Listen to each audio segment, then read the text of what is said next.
One bite, So 7 days into winter. one mistake, and everything is over. In this episode, we step into the horrifying reality of snake attacks, so sudden, so brutal, and so merciless that many victims never had a chance. These are not distant legends or exaggerated fears, but real moments where terror struck fast and survival slipped away in seconds. Number 1, Connor and Noah Barth.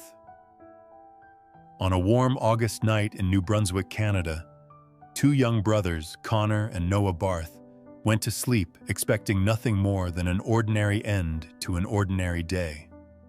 They had spent the afternoon laughing, playing, and enjoying the kind of childhood moments that feel endless until the night turned into something no family could have imagined. Just below the apartment where they slept was a reptile store home to a massive African rock python. The python had escaped its enclosure in silence. Drawn through an exposed ventilation system, it moved above the ceiling where the boys were sleeping. No one heard it. No one knew it was there.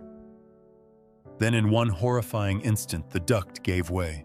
The python crashed through the ceiling and into the room, dropping directly onto the children in the darkness before anyone had a chance to react. What followed was swift, violent, and almost impossible to comprehend. The enormous python wrapped itself around the boys with crushing force. By the time help arrived, the room had already fallen silent. The brothers were found lifeless, their small bodies marked by the attack, while the python had disappeared from sight. The scene stunned investigators and shattered the community, leaving behind questions too painful to answer. In the days that followed, the tragedy made headlines across the world. People argued over whether it was a terrible accident or a chain of reckless decisions that should never have been possible. But beyond the courtroom debates and media coverage was a far simpler truth. 2 innocent boys were gone. Connor and Noah had walked into that night as children full of life, and by morning, their names had become part of one of the most chilling snake attack stories ever told.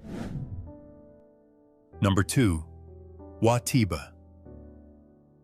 Night had already settled over Muna Island when Watiba walked alone toward her garden, determined to chase away the wild boars that had been destroying her crops. It was a path she knew by heart, cutting through thick vegetation and rocky ground near a cliffside known for snakes. For years, that danger had remained part of the landscape, something distant, something survivable. But on that night, the jungle was hiding something far worse.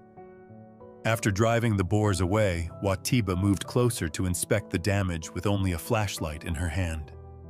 That was when the predator struck. A massive reticulated python lunged from the darkness, sinking its teeth into her body and throwing her to the ground. Before she could scream for help, the snake wrapped itself around her with terrifying speed, tightening again and again until every breath became a losing battle. By morning, when she still had not returned, her family knew something was wrong. The village quickly organized a search party, retracing her route through the brush until they found her sandals and flashlight near the garden. Then came the discovery no one was prepared for a giant python nearby, with a swollen body so large it could barely move. The villagers slaughtered the snake and cut it open only to find Watiba's body inside. The horror of that moment spread far beyond the island. Her death became one of the most shocking python attack cases ever reported, not only because of the brutality of what happened, but because it proved just how thin the line is between ordinary life and sudden death. Watiba had left home to protect her garden, expecting to return before dawn. Instead, she became the center of a nightmare her community would never forget. Number 3, Donald Morrison. What began as a simple gathering in Queensland ended in a nightmare no one saw coming. Donald Morrison was with friends when a deadly eastern brown snake appeared, turning an ordinary moment into a scene of panic. Known as one of Australia's most dangerous snakes, The eastern brown carries venom powerful enough to shut the human body down with terrifying speed. In situations like that, every second matters, and every decision can mean the difference between life and death. Instead of stepping back, Donald moved toward the danger. He was trying to help, trying to protect someone else from being bitten when the snake struck. It happened in an instant, with all the brutal speed these encounters are known for. One bite was enough to throw the entire scene into chaos, because everyone there understood exactly what that kind of strike could mean. Fear didn't arrive slowly. It crashed in all at once. As the venom spread, the situation grew more desperate. Donald's condition worsened rapidly, and the people around him were forced into a race against time they were never prepared to run. Emergency treatment was sought, and doctors fought to understand how much venom had entered his system and whether there was still time to reverse the damage. But snake venom doesn't wait for certainty. It moves quietly fast and often with devastating consequences before the full danger is even understood. In the aftermath, his case drew attention because it was both tragic and deeply unsettling. Donald had not been acting recklessly for entertainment or thrill. He stepped in during a moment of danger, and that choice cost him his life. What makes his story so haunting is not just the bite itself, but the reminder that even a split-second act of courage can collide with something far deadlier than human instinct can overcome. Number 4, Brian Leslie West. Some people spend their lives studying danger, believing that knowledge can keep death at a distance. Brian Leslie West was one of them. At just 25 years old, he had already built a reputation as a skilled snake expert, admired for his deep understanding of reptiles and the deadly science of venom. He had handled dangerous snakes before, taught others how to respond to bites, and carried himself like someone who knew exactly where the line between control and catastrophe was drawn. But on a day in May 1992, that line vanished. Brian had been called to help with an Indian cobra, one of the most feared venomous snakes in the world. The room was tense, crowded with fellow enthusiasts and emergency supplies set nearby in case anything went wrong. Everyone understood the risk. Even Brian understood it. Yet danger does not always wait for panic or hesitation. Sometimes it strikes in the middle of confidence in the split second, when experience feels stronger than fear. The cobra moved with terrifying speed. Before anyone could stop it, the snake bit Brian, driving venom into his body and turning an expert into a victim in a single instant. What had begun as a controlled handling situation became a desperate medical emergency. The people around him rushed to help, but venom has a way of rewriting every plan. The man who had spent years teaching others about snakebite treatment was suddenly fighting for his own life, trapped in the very nightmare he had always warned about. His death left behind a cruel and unforgettable irony. Brian was not reckless in the way people imagine when they hear these stories. He was knowledgeable, respected, and deeply committed to the world of reptiles. But that was exactly what made his story so disturbing. If someone with that much experience could be taken down so quickly, then a venomous snake does not care about reputation, skill, or preparation. When it strikes, all of that can disappear in seconds. Number 5. Priscilla Meredith. Priscilla Meredith was gardening at home in Georgia, focused on the simple rhythm of pulling weeds and clearing brush, when the ground beneath that calm moment suddenly turned deadly. There was no dramatic warning, no time to react, just a violent strike from a timber rattlesnake hidden where she never expected it. The bite landed with brutal force, tearing into her hand and changing everything in an instant. Pain exploded through her body as the venom began spreading fast, attacking tissue and overwhelming her system. What made the attack even more horrifying was how quickly it escalated. Within a short time, her condition grew severe, and the damage from the bite became impossible to ignore. What had started as a normal day at home was now a race against time. Priscilla was rushed for emergency treatment, as doctors fought to keep the venom from destroying more of her body. She endured intense pain, heavy swelling, and a long medical ordeal that showed just how devastating a rattlesnake bite can be even when help arrives. The attack left behind shocking injuries that later drew national attention, not only because of how graphic they were, but because they revealed the true violence of a venomous strike people often underestimate. Her survival was nothing short of extraordinary, but the aftermath became its own nightmare. Recovery was long painful and physically devastating. Priscilla's story spread widely because it shattered the myth that snake attacks only happen deep in the wild. Sometimes the horror comes to your own yard in broad daylight, during the most ordinary moment of your life. And that is exactly what made her case so unforgettable. Number 6. William Marty Martin. For most people, one venomous snake encounter would be enough to inspire fear for life.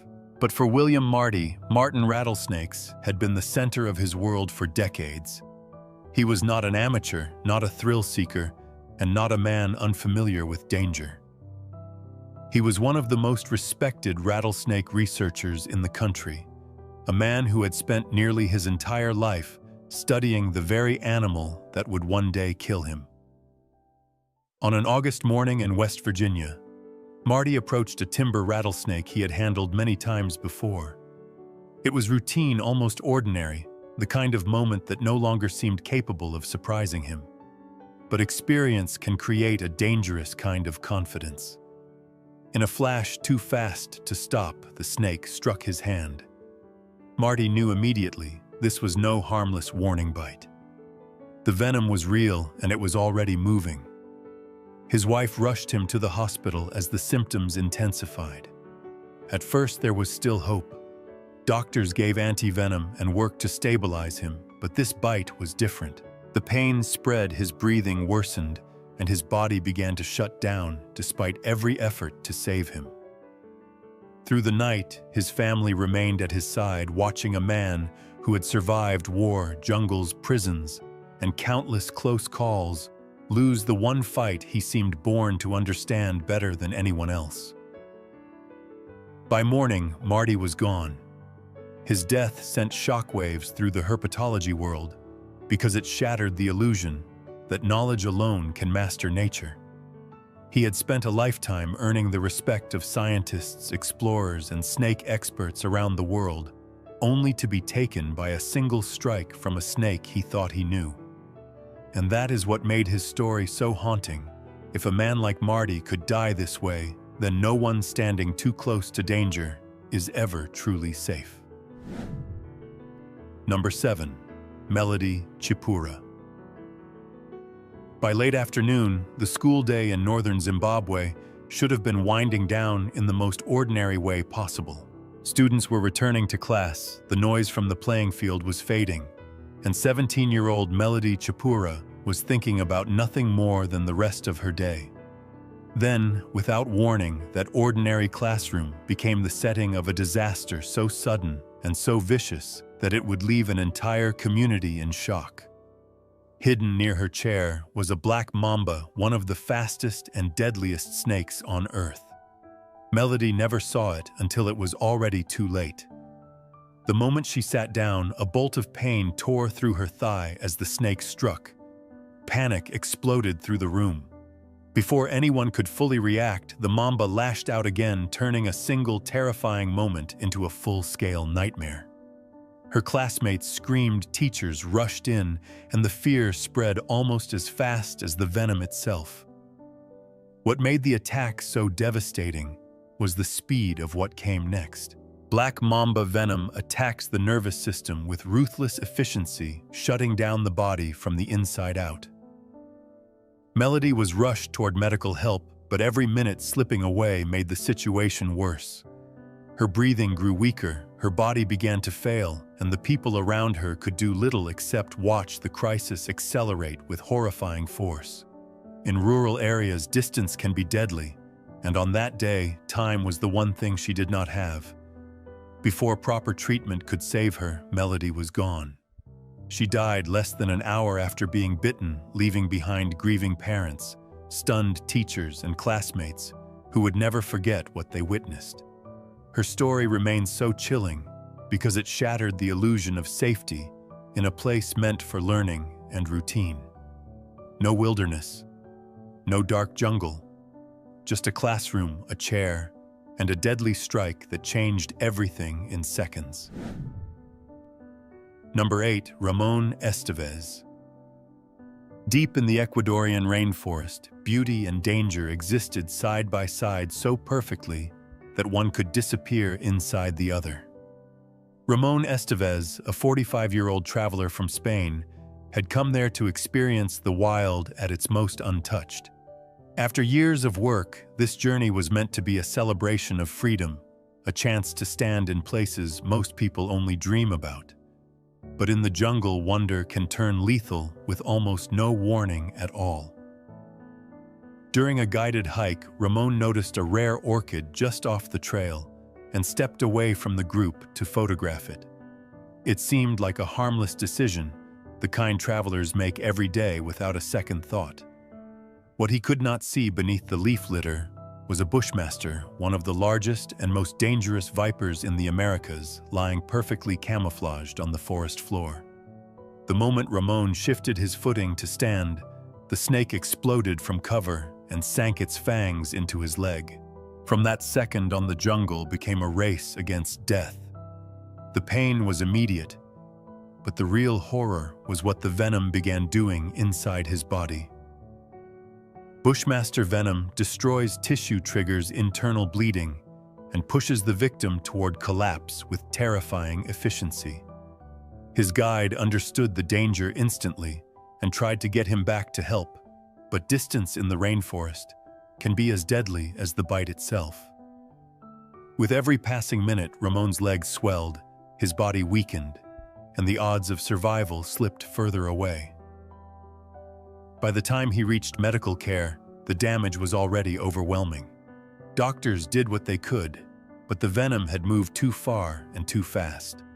Ramon died shortly after turning what was supposed to be the adventure of a lifetime into a tragedy no one in the group would ever forget. His story is so disturbing because it began with something small, almost innocent, a single step off the trail, and ended in one of the most merciless ways nature can strike back.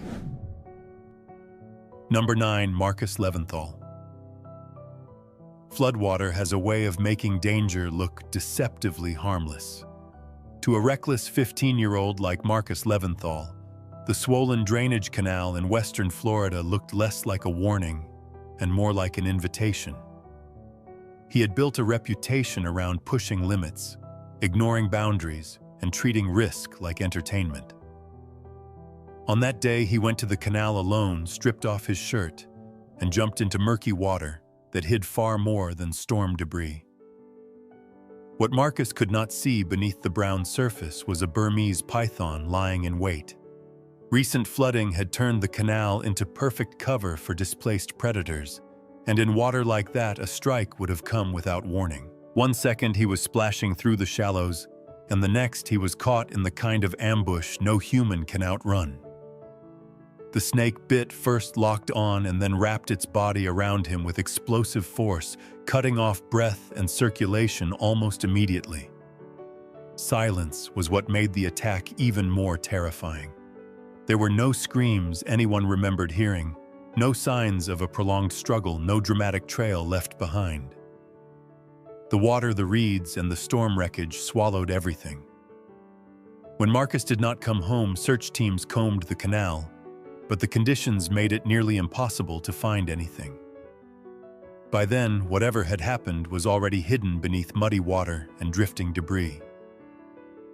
2 days later, the truth surfaced in the worst possible way.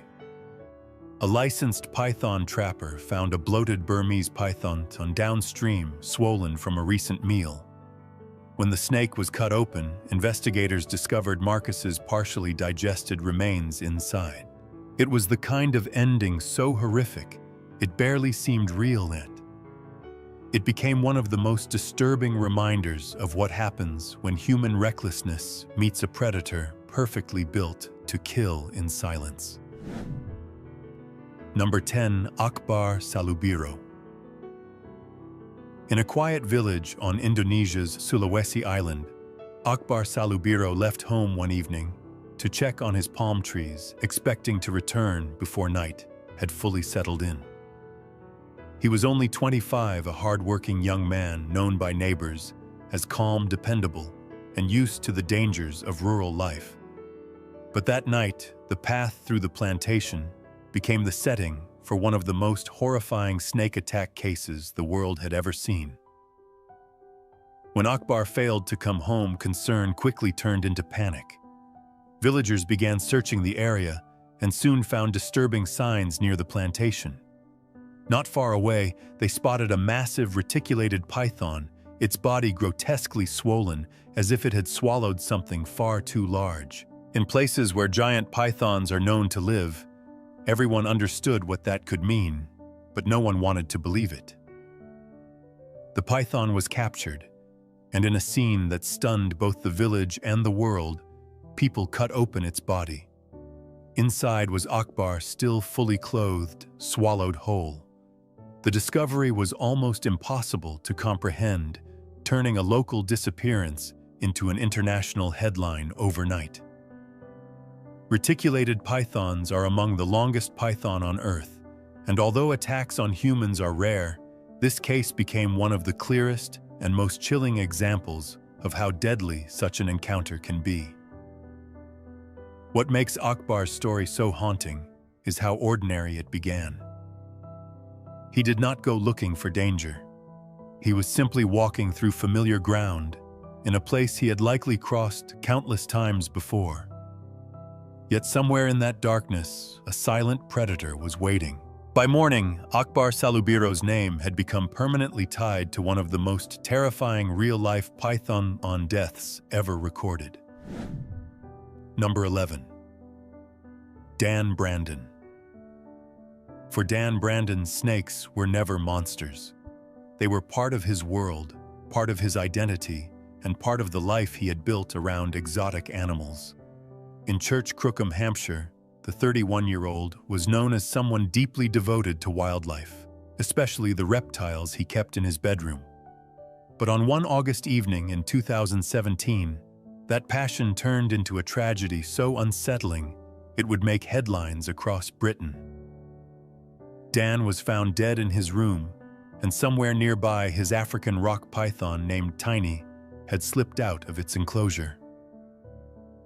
What happened in those final moments was pieced together only after the fact. The most likely explanation, according to the coroner, was that Tiny had coiled around Dan while he was handling her, and at some point, the situation went fatally wrong. There were no dramatic signs of a violent attack, no evidence of a savage mauling, which made the case even more disturbing. This was not a story of a wild predator lunging in rage, but of a powerful snake wrapping itself around a man who believed he understood it. When Dan's mother heard a crash and went upstairs, she found him face down on the floor. Tiny was no longer in the vivarium. Paramedics were called, but there was nothing they could do. A post-mortem found signs consistent with asphyxiation, including severely congested lungs and eye hemorrhaging, and the inquest later ruled his death a misadventure. The python was deemed instrumental in what happened, even though the coroner did not believe it had acted out of aggression. That is what made Dan Brandon's story so chilling. He was not a careless stranger walking into danger blind. He was an experienced owner surrounded by the animals he loved most, and still one quiet moment was enough to end his life. In the end, his case became a brutal reminder that with creatures built from instinct and raw power, familiarity is not safety.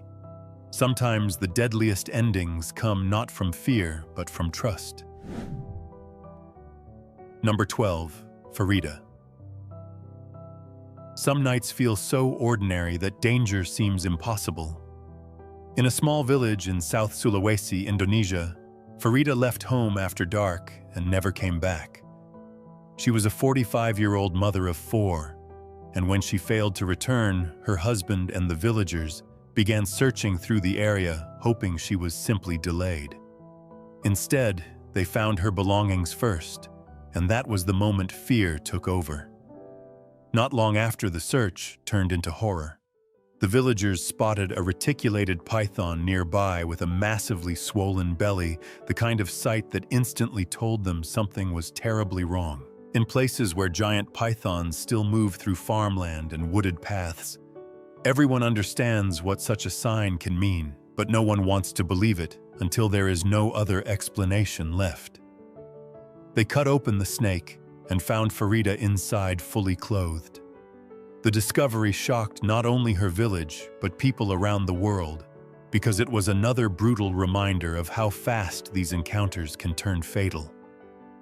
Reticulated pythons kill by seizing prey with sharp, curved teeth, chew, and then swallowing it whole. Reports like this are rare, but Indonesia has seen several such cases in recent years, making Farida's death part of a pattern that is as terrifying as it is real. What makes her story so disturbing is how quickly normal life disappeared into nightmare. There was no warning anyone could hear, no chance for rescue, no dramatic final struggle witnessed by others. One moment, Farida was simply walking through familiar ground. By the next day, her name had become linked to one of the most horrifying python deaths ever reported. He thought the camera would protect him. He thought the animal understood him. Seconds later, he was fighting for his life. From shark attacks caught on tape to beloved pets turning into predators.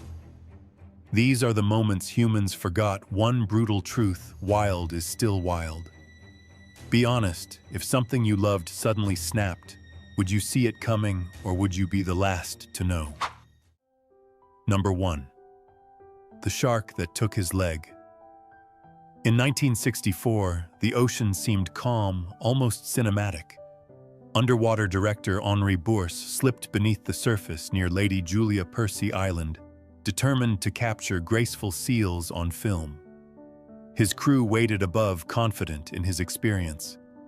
The light pierced the water in soft blue beams. Everything about the dive felt controlled, professional routine. But the ocean has a way of turning routine into disaster without a single warning. One moment, Bohr was focused on framing the perfect shot.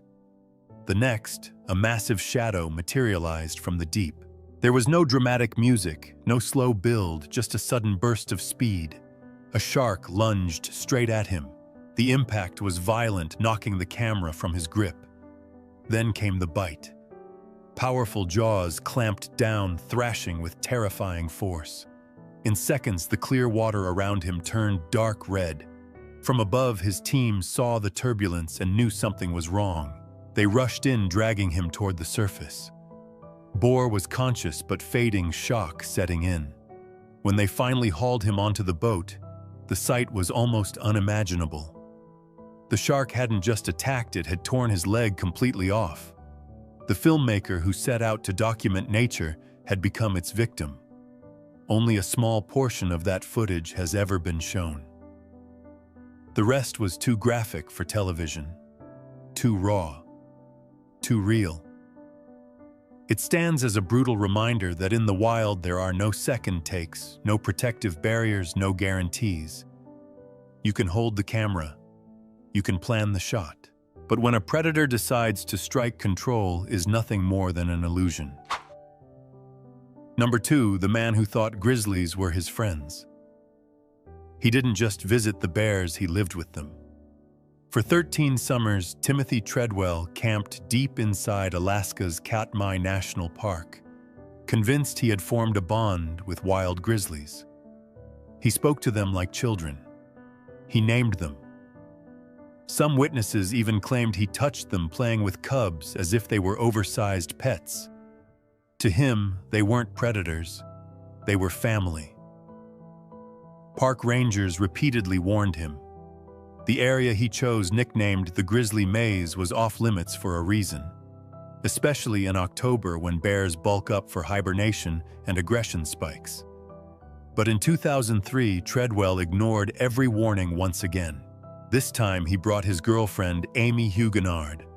They pitched their tent dangerously close to roaming giants, believing experience would protect them. Then the calls home stopped.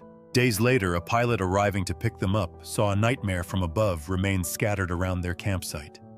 Rangers who rushed in encountered an enraged grizzly guarding the area. The animal had to be shot. A necropsy later confirmed the truth: the bear had mauled and eaten both Timothy and Amy. Among their belongings, investigators found a camera. It had recorded 6 minutes of audio during the attack. No visuals, just screams, panic, and the sound of something unstoppable. The tape has never been released. But one thing is painfully clear in the wild: friendship is a human idea. Hunger is not. Number 3, the killer whale that snapped in front of a crowd. The show was supposed to be magical. Families filled the seats at SeaWorld in San Diego on February 24, 2010. Music blasted. Children laughed. Trainer Denim Bradshaw stood at the edge of the pool beside a massive orca, smiling as the 12,000-pound animal glided through the water like a living submarine. For years, she had worked with these giants. She trusted them completely. Then, in an instant, everything changed. Without warning, the orca lunged. Witnesses say it grabbed her and dragged her into the water with terrifying force. The music stopped. The crowd froze. At first, some thought it was part of the performance. It wasn't. The whale thrashed violently, refusing to release her. Other trainers scrambled, throwing nets and using distraction techniques they had practiced for emergencies. But this wasn't a drill. The orca was too powerful, too determined. Water churned white as thousands watched in horror, parents shielding their children's eyes, while chaos unfolded just feet away. By the time the animal finally let go, it was too late. Denim Bradshaw, one of the most experienced trainers in the park, was gone. Officials said the orcas were well cared for. Experts argued captivity can fracture even the calmest mind. But one truth remained: no matter how many shows you rehearse, you are still stepping into the water with a predator that weighs more than a truck. Number 4, the pet hippo that became a monster. He saved it from drowning. That's how it started. South African farmer Marius Els found a baby hippopotamus stranded during a flood and decided to rescue it. He named him Humphrey, fed him, raised him, rode him like a horse. In photos, the two looked inseparable, man and beast, bonded by gratitude. Humphrey followed him around the farm, responded to his name, even took food from his hand. To Marius, the 2,000-pound animal wasn't a threat. It was family. Friends warned him constantly. Hippos are responsible for more human deaths in Africa than lions. They're territorial, unpredictable, built like tanks with jaws strong enough to crush bones like twigs. But Marius believed love had changed the rules. There were signs. Humphrey had already shown aggression attacking cattle. Still, Marius brushed it off. He insisted the hippo would never hurt him. After all, he had raised him. He had saved his life. What reason would Humphrey have to turn? One day, Marius disappeared during a walk near the river. Hours later, he was found in the same waters where he had once rescued the baby hippo. The injuries were catastrophic. Investigators concluded the animal had mauled him before dragging him into the river. In the wild, gratitude doesn't exist. Instinct does. Number 5, the python around his neck. He thought he was the one in control. For nearly a decade, Elliot Sensman had worked with snakes, rescuing unwanted reptiles and giving them a second chance. Friends described him as calm, experienced, fearless. So when he took in an 8-kilogram boa constrictor that had been mistreated by its previous owners, he believed patience would fix what trauma had broken. The snake was different from the others, aggressive, defensive, unpredictable. It had endured stress and neglect, and it reacted to every movement like a threat. People close to Elliot warned him, "This one is not safe. Find it a new home." But no one wanted a large, temperamental constrictor, so Elliot kept it convinced that time and care would tame it.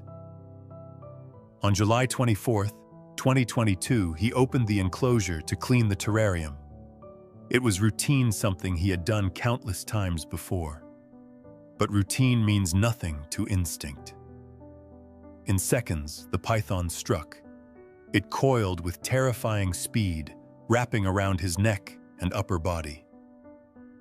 Elliot fought to pry it loose as his grandmother, who was visiting, called 911 in panic. Police arrived and shot the snake to force it to release him. By then, it was too late. The pressure had already done its damage. Elliot, the rescuer who believed he understood these animals better than anyone, did not survive on his own floor the python's actions, not by hatred, not by revenge, but by a reflex older than humanity itself. Number 6, the chimpanzee. She raised like a son. She dressed him in clothes, gave him gifts, celebrated his birthdays. To Sandra Harold. Travis wasn't a wild animal, he was family. After losing her daughter and later her husband, she poured all her love into the chimpanzee she had raised from infancy. Travis drank from cups, watched TV, even appeared in commercials. He seemed gentle, intelligent, almost human. But grief changes things, and so does captivity. As Travis grew older and stronger, his moods became unpredictable. There were moments when he would suddenly grow agitated, escaping the house and roaming the neighborhood. Still, Sandra believed she could calm him. She always had before. He trusted her. He depended on her. Or so she thought. One afternoon, her friend Charla Nash came over to help bring Travis back inside after he slipped out. She carried one of his favorite toys, a Tickle Me Elmo doll, hoping it would lure him home. Instead, something snapped. Without warning, Travis launched at her. He pushed her down and attacked her with tremendous force. The attack was relentless. Sandra tried everything. Nothing worked. Finally, in desperation, she stabbed the animal she loved. Police arrived and shot Travis as he staggered back into the house. Charla survived but lost her sight, her face, and the life she once knew. Love didn't matter. Familiarity didn't matter. In the end, instinct was stronger than both. Number 7, the lion they set free. In 1969, two friends in London made a decision that sounded insane. They bought a lion cub from a pet shop. John Rendall and Anthony Ace Burke named him Christian. They raised him in their apartment, took him on rides through the city, and treated him like a celebrity. Tourists stared. Cameras flashed. A full-grown predator was living like a house cat. But lions don't stay small for long. Christian grew fast, stronger, heavier, more powerful by the week. Their apartment became a cage. The streets of London were no place for a 400-pound carnivore. Realizing they couldn't give him the life he deserved, the men made a painful choice: return Christian to the wild. With the help of conservationists, they relocated him to Kenya. Months later, they traveled to Africa, unsure if the lion would even remember them. Rangers warned them it was dangerous. Christian was now fully wild, living among other lions. As they stood in the open field, a massive male emerged from the grass. He spotted them. Then he started running. For a split second, it looked like a charge. Pure instinct. Raw power closing the distance. But instead of attacking Christian, he leapt up and wrapped his massive paws around them. in what looked like an embrace. It became one of the most famous reunions ever filmed. A miracle, some say. But miracles are rare. And for every story like this, there are countless others where instinct doesn't pause. Number 8, the deer that turned deadly. He raised it from a fawn, fed it by hand, watched it wobble on fragile legs before it grew into a towering red deer with branching antlers like sharpened spears. To Gerald Rushton of East Texas, the animal wasn't wild. It was part of the property, almost like livestock, almost like a pet. At first it was gentle, curious. It even befriended a domestic rabbit in the enclosure. Visitors saw nothing threatening about it. But as seasons changed, so did the deer. Testosterone surged. Antlers hardened. What once looked majestic now looked weaponized. Friends noticed the shift. Gerald didn't. One day, without warning, the deer lowered its head and charged. The antlers slammed into Gerald, pinning him violently against a fence. He tried to push it away, but the animal struck again. This wasn't play. This wasn't confusion. This was dominance. By the time help arrived, the damage was irreversible. The same animal he had bottle-fed had delivered the fatal blows. No fangs, no claws, just bone and instinct. A reminder that you don't need a predator's teeth to become prey. Number 9, the goat that fought back. He didn't buy a guard dog. He bought a goat. In 1991, Carl Hulsey from Locust Grove, Oklahoma, believed he could train a 100-pound goat to protect his property. Instead of loyalty, he used force. Instead of patience, he used a stick. Day after day, he struck the animal, trying to turn it into something it was never meant to be. At first, the goat endured it. Animals often do. But pain builds memory, and memory builds reaction. Over time, the goat grew stronger, heavier, more defensive. What Carl saw as discipline, the animal experienced as threat. And one day, the balance shifted. Without warning, the goat lowered its head and charged. The horns hit hard, sharp, fast, deliberate.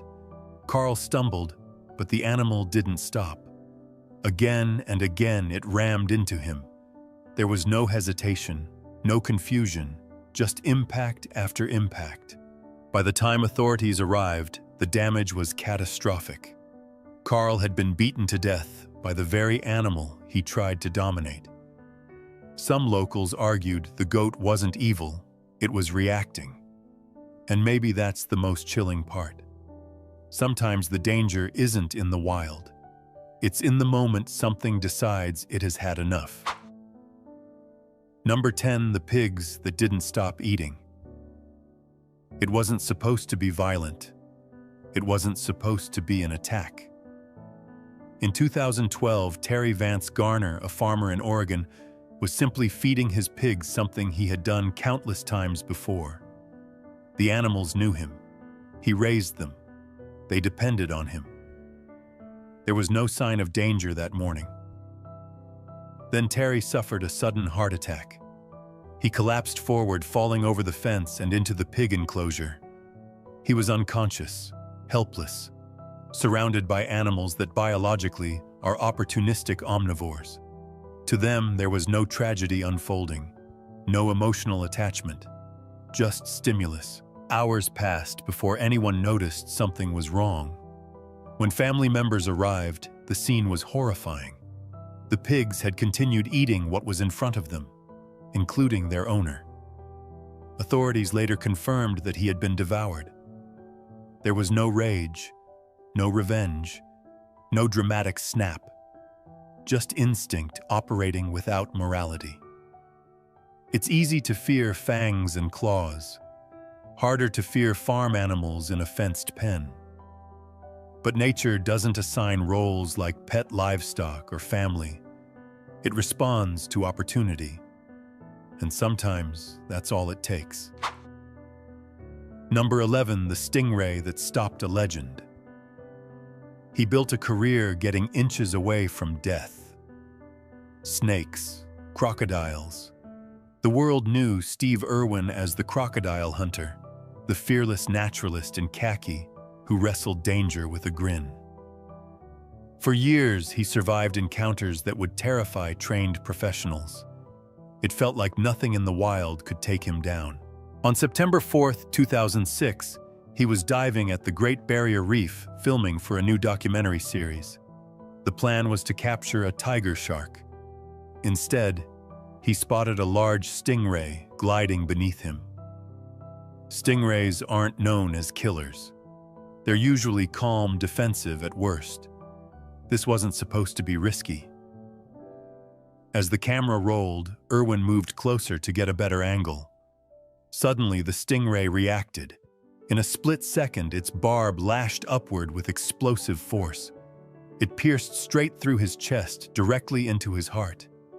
The cameraman kept filming, not realizing how catastrophic the wound was. At first, it didn't even look fatal. But it was. Within minutes, the man who had spent his life confronting the world's most dangerous predators was gone. Not from a crocodile, not from a shark, but from an animal most people consider harmless. The ultimate irony, the wild doesn't measure fame, experience, or good intentions. It only responds to instinct. Number 12. The snake she wasn't supposed to touch. She had done it dozens of times before. Laura Hurst regularly visited a private reptile house in Oxford, Indiana, where she helped care for nearly 20 snakes that belonged to her. She wasn't reckless. She wasn't inexperienced. To her, these reptiles were familiar, predictable even, just part of a routine. One day, Laura entered the enclosure alone. Inside were more than 100 reptiles, including massive reticulated pythons capable of overpowering a grown adult in seconds. Somehow, she approached the wrong snake. It wasn't one of the 20 she normally handled. And in the world of constrictors, that difference matters. When she didn't respond to calls, authorities were alerted.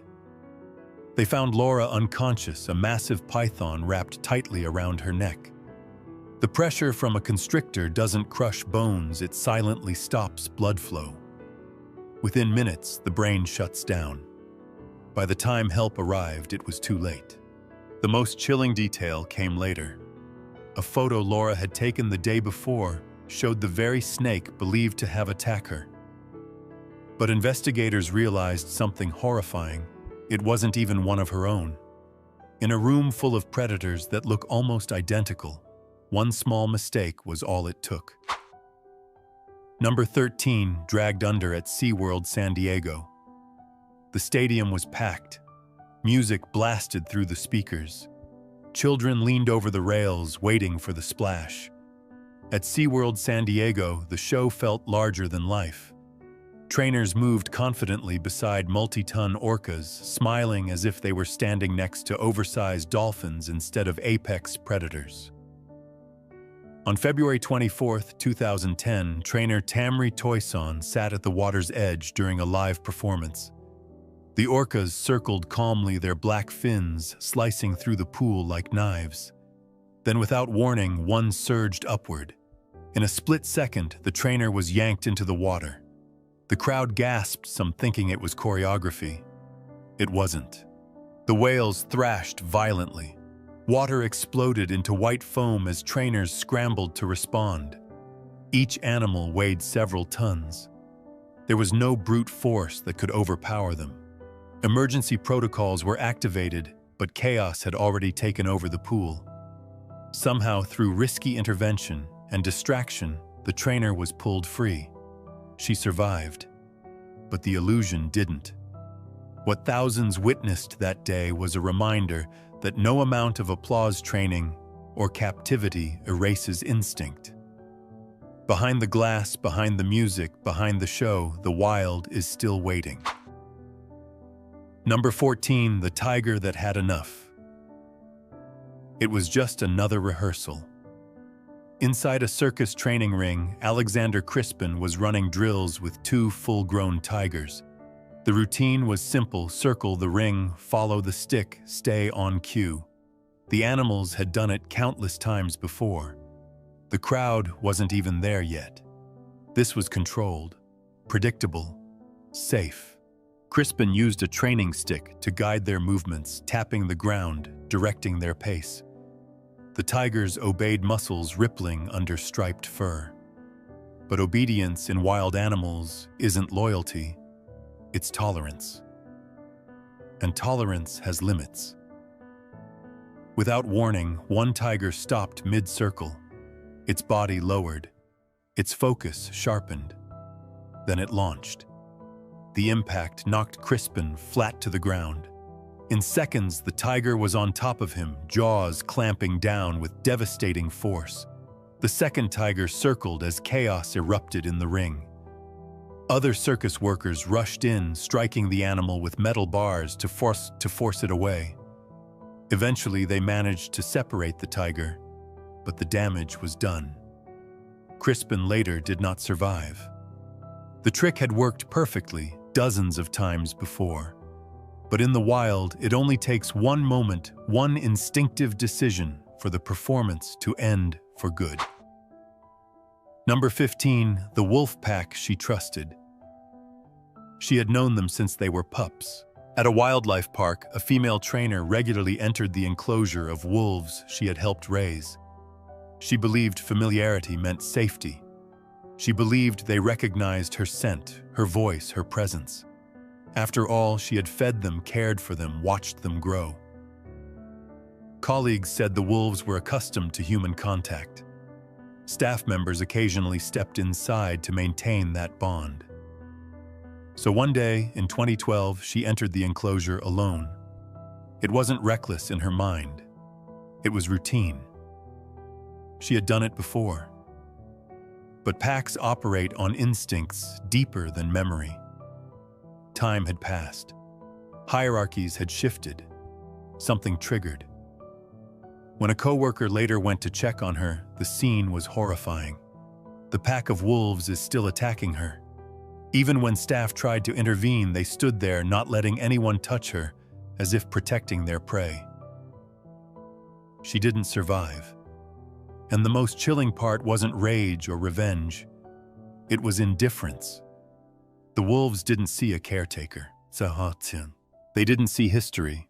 They saw vulnerability.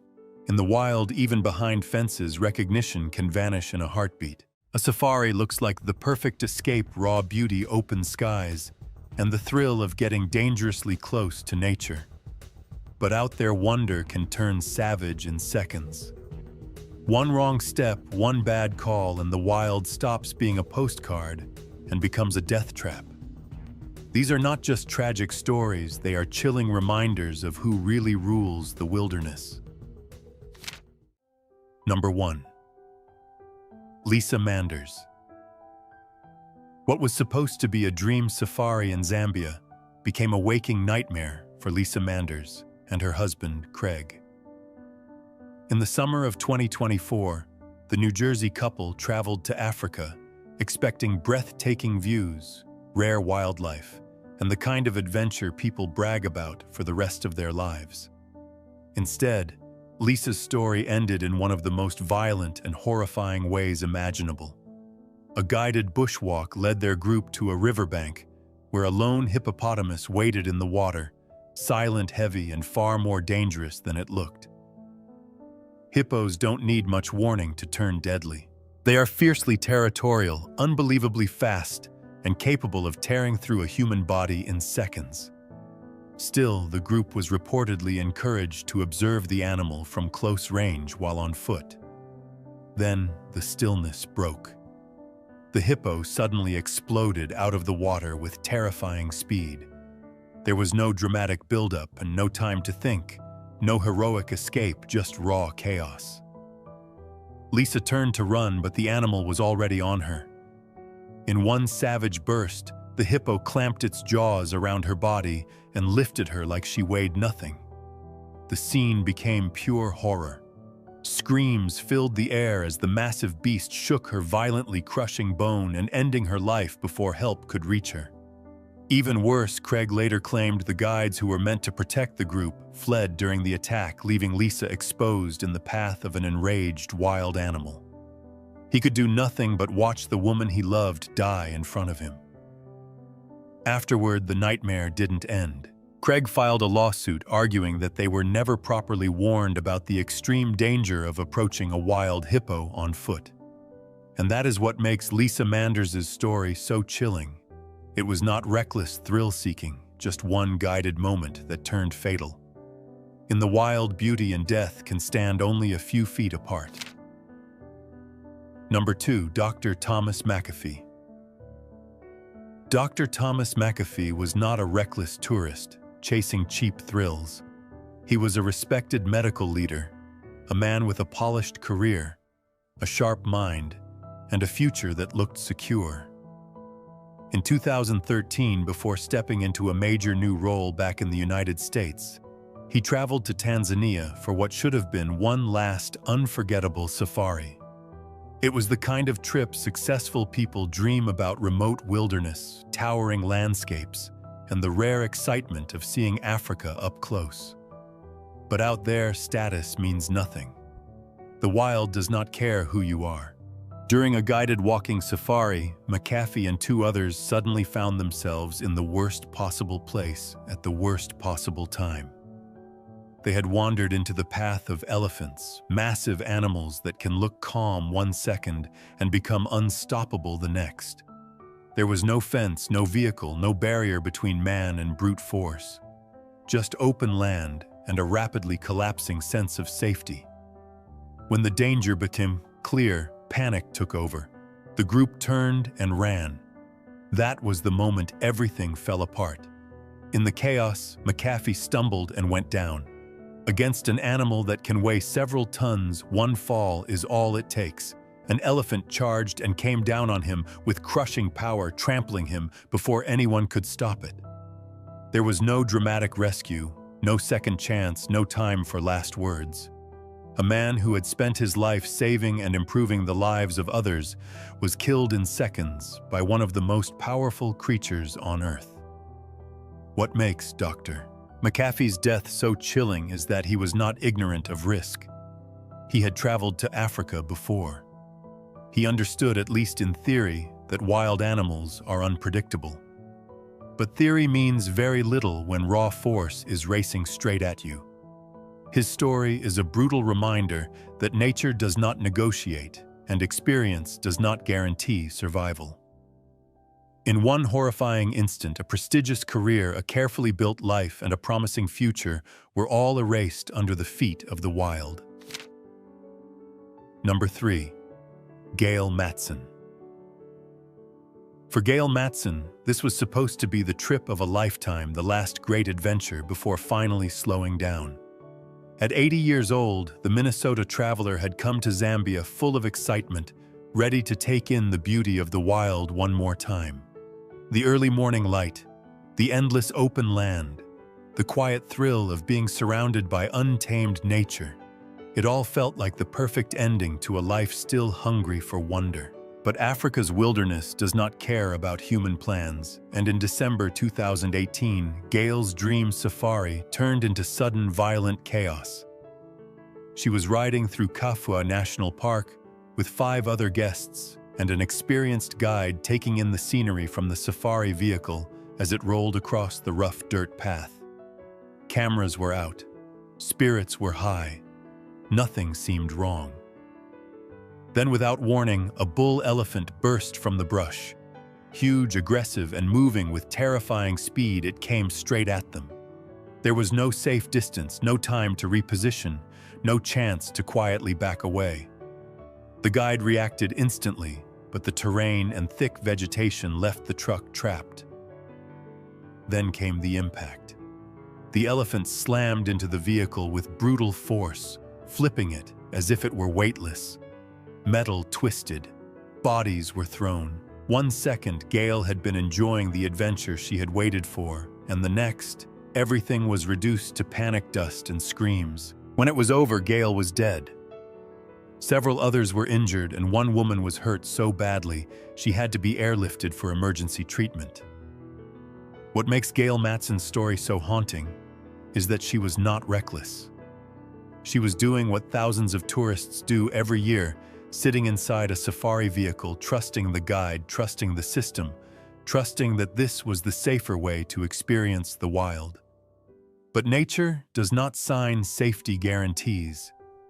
Her final adventure became a brutal reminder that in places like this, even inside the vehicle, you are never truly in control.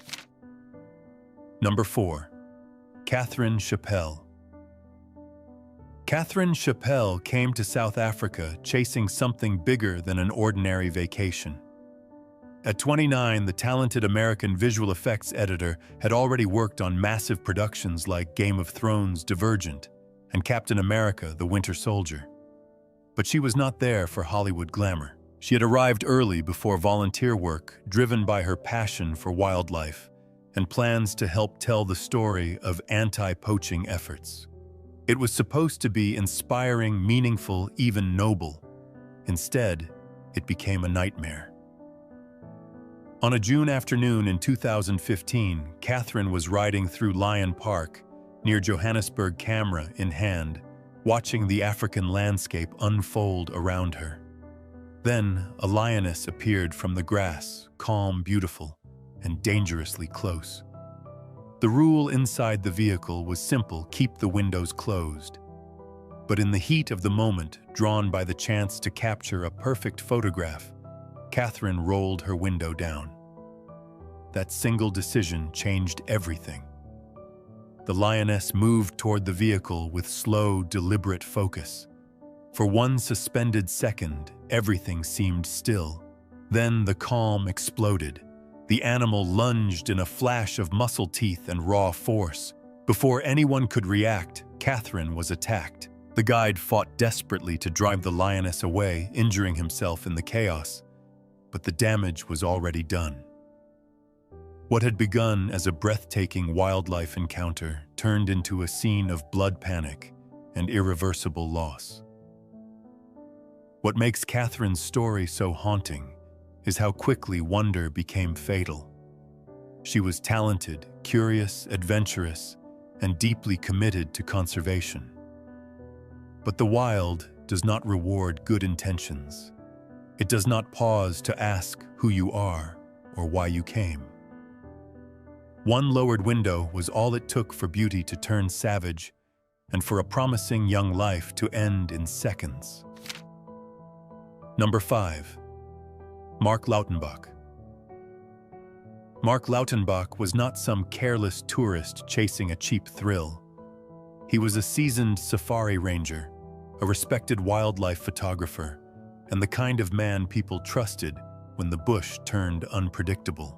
At Leopard Rock Lodge in South Africa in December 2018, he had spent years doing what most people could never do, standing close to danger and reading the wild better than almost anyone else.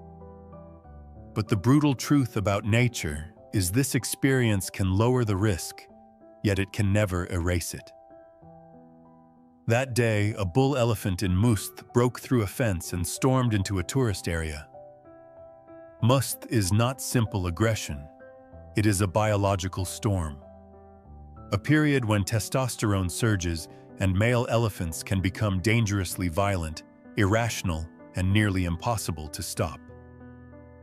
Witnesses said the animal locked onto Mark with terrifying focus. One second there was tension in the air, the next there was chaos.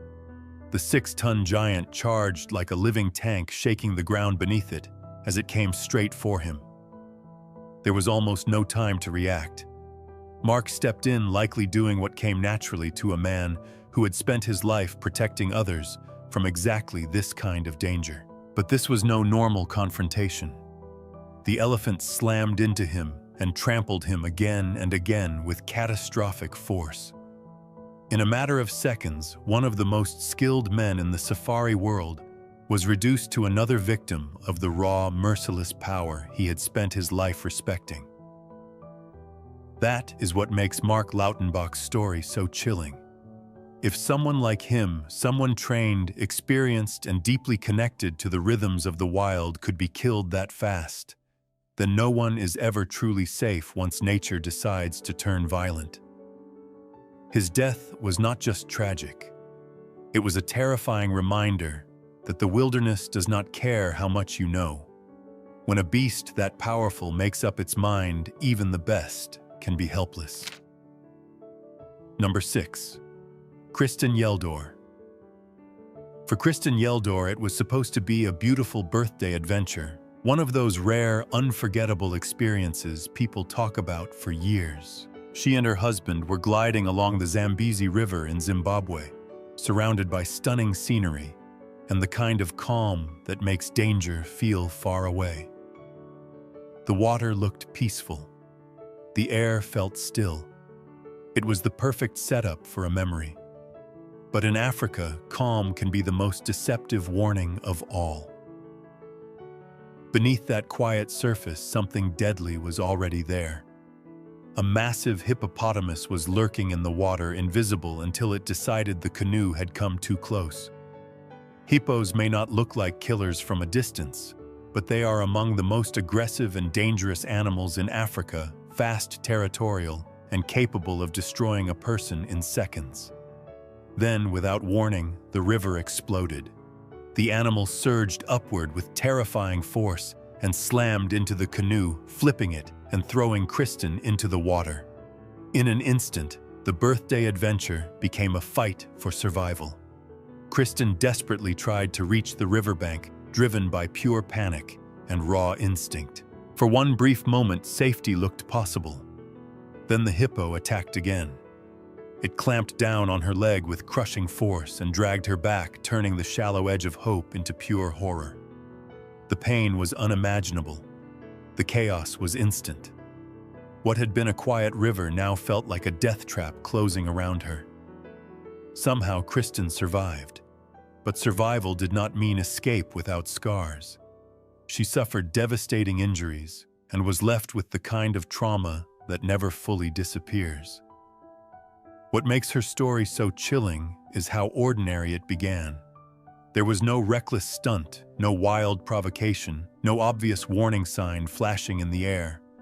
Just a peaceful canoe ride, a hidden predator, and one violent second that changed everything.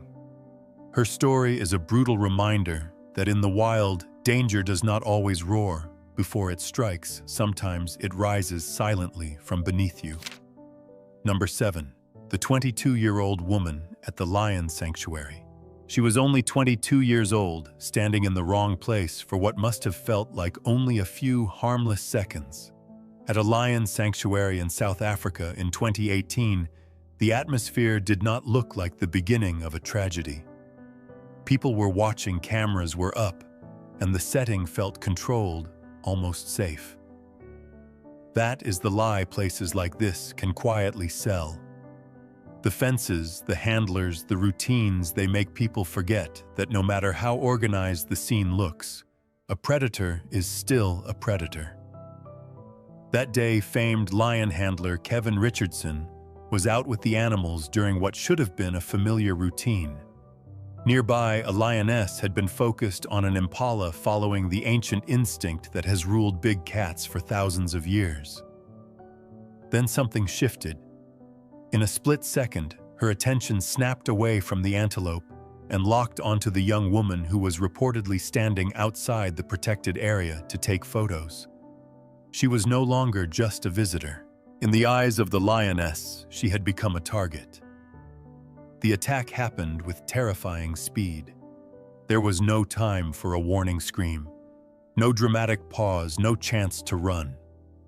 The lioness exploded forward in a blur of muscle claws and instinct, hitting the woman with overwhelming force and killing her before anyone could stop it. One moment she was watching wildlife.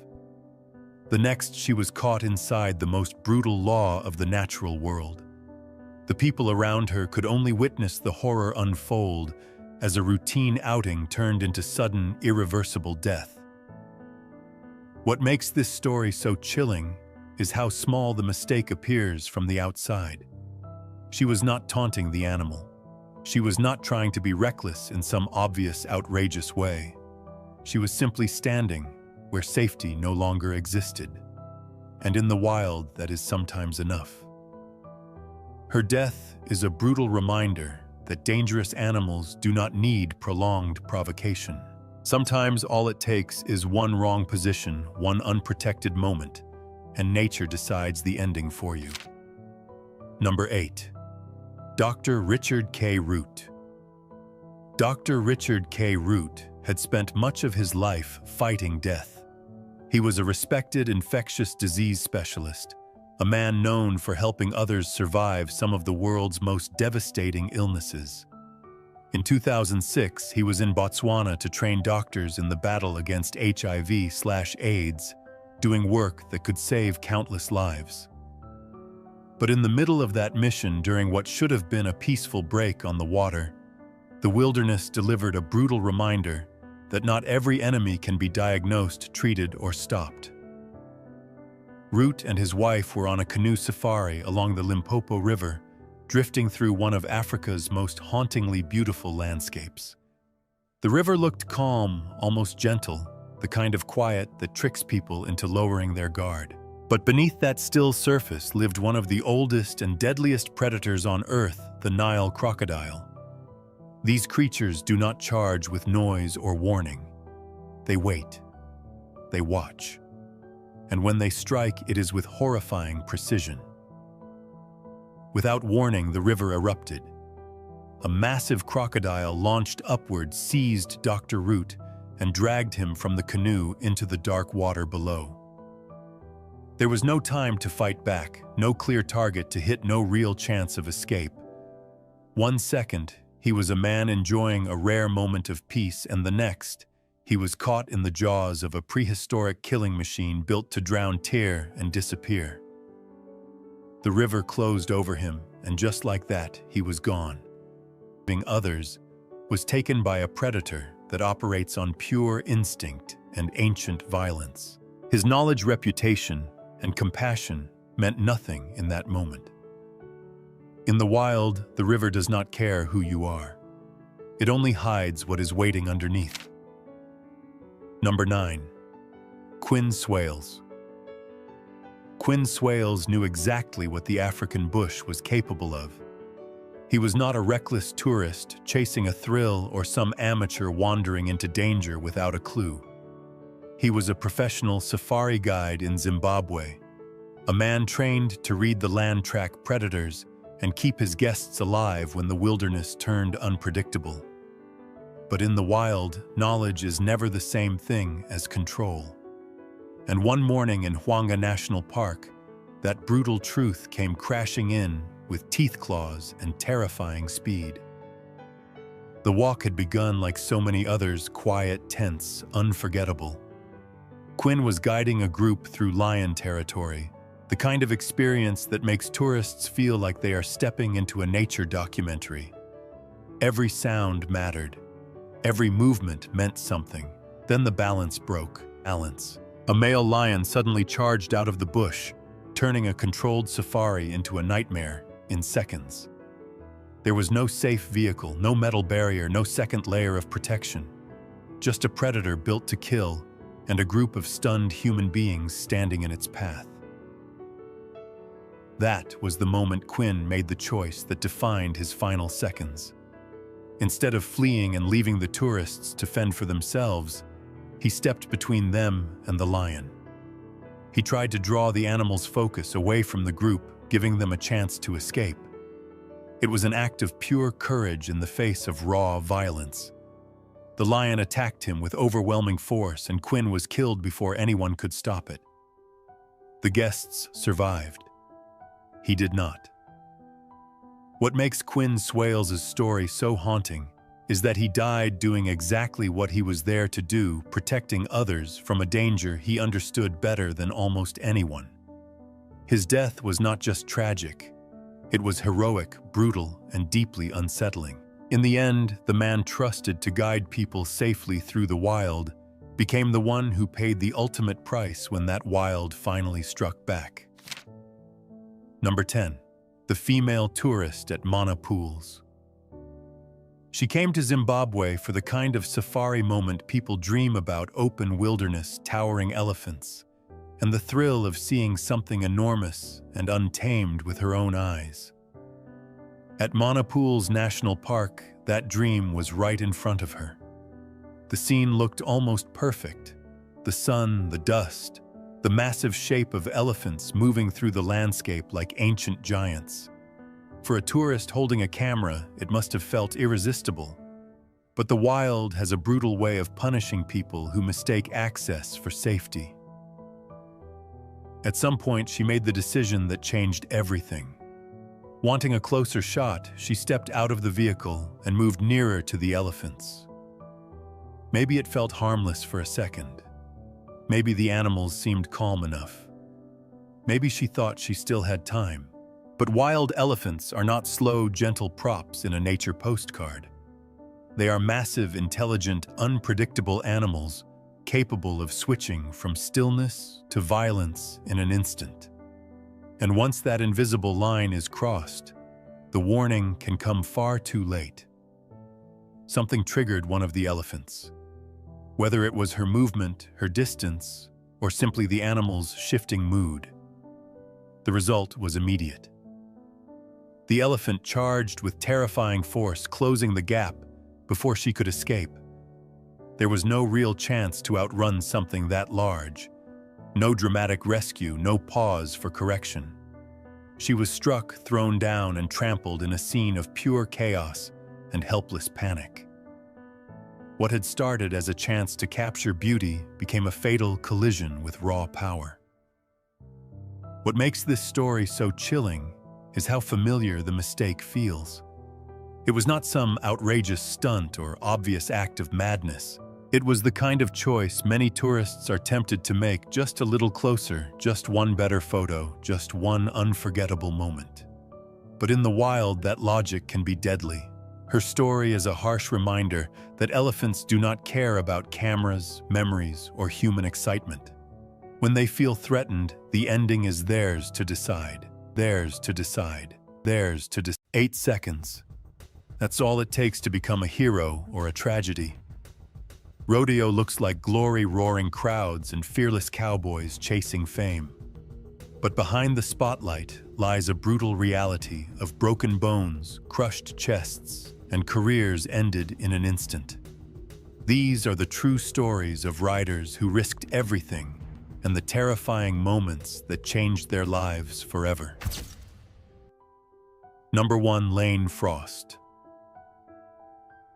On July 30th, 1989, the crowd at Cheyenne Frontier Days was on its feet, waiting for one of the biggest stars in rodeo to ride. Lane Frost was only 25, already a world champion, already a legend in the making. With his easy smile and fearless style, he had become the face of bull riding in America. Fans believed when Lane nodded his head something unforgettable was about to happen. Lane grew up in Oklahoma, the son of a rodeo cowboy, and earned his place the hard way. In 1987, he claimed the world title and made history by conquering the mighty Red Rock in an 8-second showdown that stunned the sport. He was not just talented, he was magnetic. He signed autographs for hours and treated every fan like family. That summer night, he climbed aboard a bull named Taken Care of Business. The ride itself was strong, earning 85 points. But as he dismounted, something went wrong. In a split second, the celebration turned silent. Lane managed to stand and signal for help before collapsing in the arena dirt, leaving thousands frozen in shock. His passing changed rodeo forever. New safety vests were developed. Helmets became more common. A generation of riders carried his influence with them into the arena. Lane Frost did not just leave behind records and trophies. He left behind a legacy that reshaped the sport and proved that even heroes can change the world in 8 seconds. Number 2. Tough Hedeman. Some bulls are tough, some are dangerous, and then there was Bodacious. In 1995, inside a packed Las Vegas arena, Tough Hedeman climbed into the chute knowing he was about to face the most feared bull in the sport. A three-time world champion, Tough was known for his grit and composure under pressure. But this matchup felt different. The crowd could sense it. The gate flew open, and Bodacious erupted forward with explosive power. Tough leaned in, bracing for the bull's violent upward snap. In a heartbeat, everything went wrong. The bull's massive head drove upward with crushing force, knocking Tough from his balance and slamming him to the arena floor. The roar of the crowd turned into stunned silence. He managed to leave the arena on his feet, but the injuries were severe. Nearly every bone in his face had been broken. Surgeons worked for 13 hours using 6 titanium plates to reconstruct the damage. The recovery was long, painful, and uncertain. Many believed his riding days were over. Yet only 6 weeks later, Tough returned to competition. When he drew Bodacious again, he chose not to nod his head. It was not fear, it was experience. That moment became one of the most powerful statements in rodeo history. Courage is not just about riding. Sometimes it is about walking away. Number 3, Glenn Keeley. On March 24, 2000, Glenn Keeley walked into the arena ranked among the top bull riders in the world. At 30 years old, the Canadian cowboy was riding the best season of his career, sitting 9th in the standings and climbing. Confident, focused, hungry for more. That night in Albuquerque, he climbed aboard a bull named Promised Land, the reigning bull of the year. When the gate cracked open, Promised Land exploded into motion. Glenn fought for control as the bull twisted with raw power. Within seconds, he was thrown hard to the ground. Before he could fully recover, the bull came down on him. The impact looked serious, but Glenn managed to get up and walk out with assistance. He even waved off the stretcher, trying to reassure those around him. At the hospital, the situation changed quickly. What seemed manageable in the arena became far more dangerous. Internal injuries had gone unnoticed at first. Doctors rushed him into emergency surgery, fighting to save the rider who had just been chasing another 8-second victory. That night, the rodeo world was shaken. Glenn Keeley became a heartbreaking reminder that in bull riding, danger does not always announce itself. His loss sent shockwaves through the sport, leading to deeper conversations about medical response and safety. Today, his name lives on, through memorial events and awards honoring a rider who gave everything to the sport he loved. Number 4, Tag Elliott. He was only 19 years old, standing in the arena with everything ahead of him. Tag Elliott was not just another rookie. He was a rising star from Utah, a high school champion who had already proven he belonged among the best. At the Days of 47 Rodeo in 2007, he climbed onto a powerful bull named Werewolf, knowing this ride could push his career to the next level. The chute gate flew open, and within 2 seconds, chaos erupted. Werewolf launched forward and struck Tag with explosive force. The impact sent him to the ground unconscious as the arena fell into stunned silence. What started as a big opportunity turned into a fight far bigger than any 8-second ride. Doctors worked for hours to stabilize him. The injuries were extensive, requiring multiple surgeries and a long, painful recovery. For months, the future was uncertain. Many questioned whether he would ever ride again. But quitting was never part of Tag's mindset. After more than 20 surgeries and nearly 2 years of rebuilding his strength, he returned to competition. By 2012, he made it all the way back to the National Finals Rodeo. His comeback became one of the most inspiring stories in modern rodeo, proving that sometimes the greatest ride is the one back to your feet. Number 5, J.B. Mauney. For nearly 2 decades, J.B. Mauney was the definition of fearless. A 2-time world champion And one of the most respected names in professional bull riding, he built his legacy by taking on the rankest bulls in the sport and refusing to back down. Fans called him the Dragon Slayer because he chased the toughest matchups when others would not. On September 6, 2023 in Idaho, Monty climbed aboard a bull named Arctic Assassin. The crowd expected another classic performance from the veteran champion. The gate opened and the bull burst forward with violent speed. In a sudden turn, Monty was thrown, landing hard on his head and neck.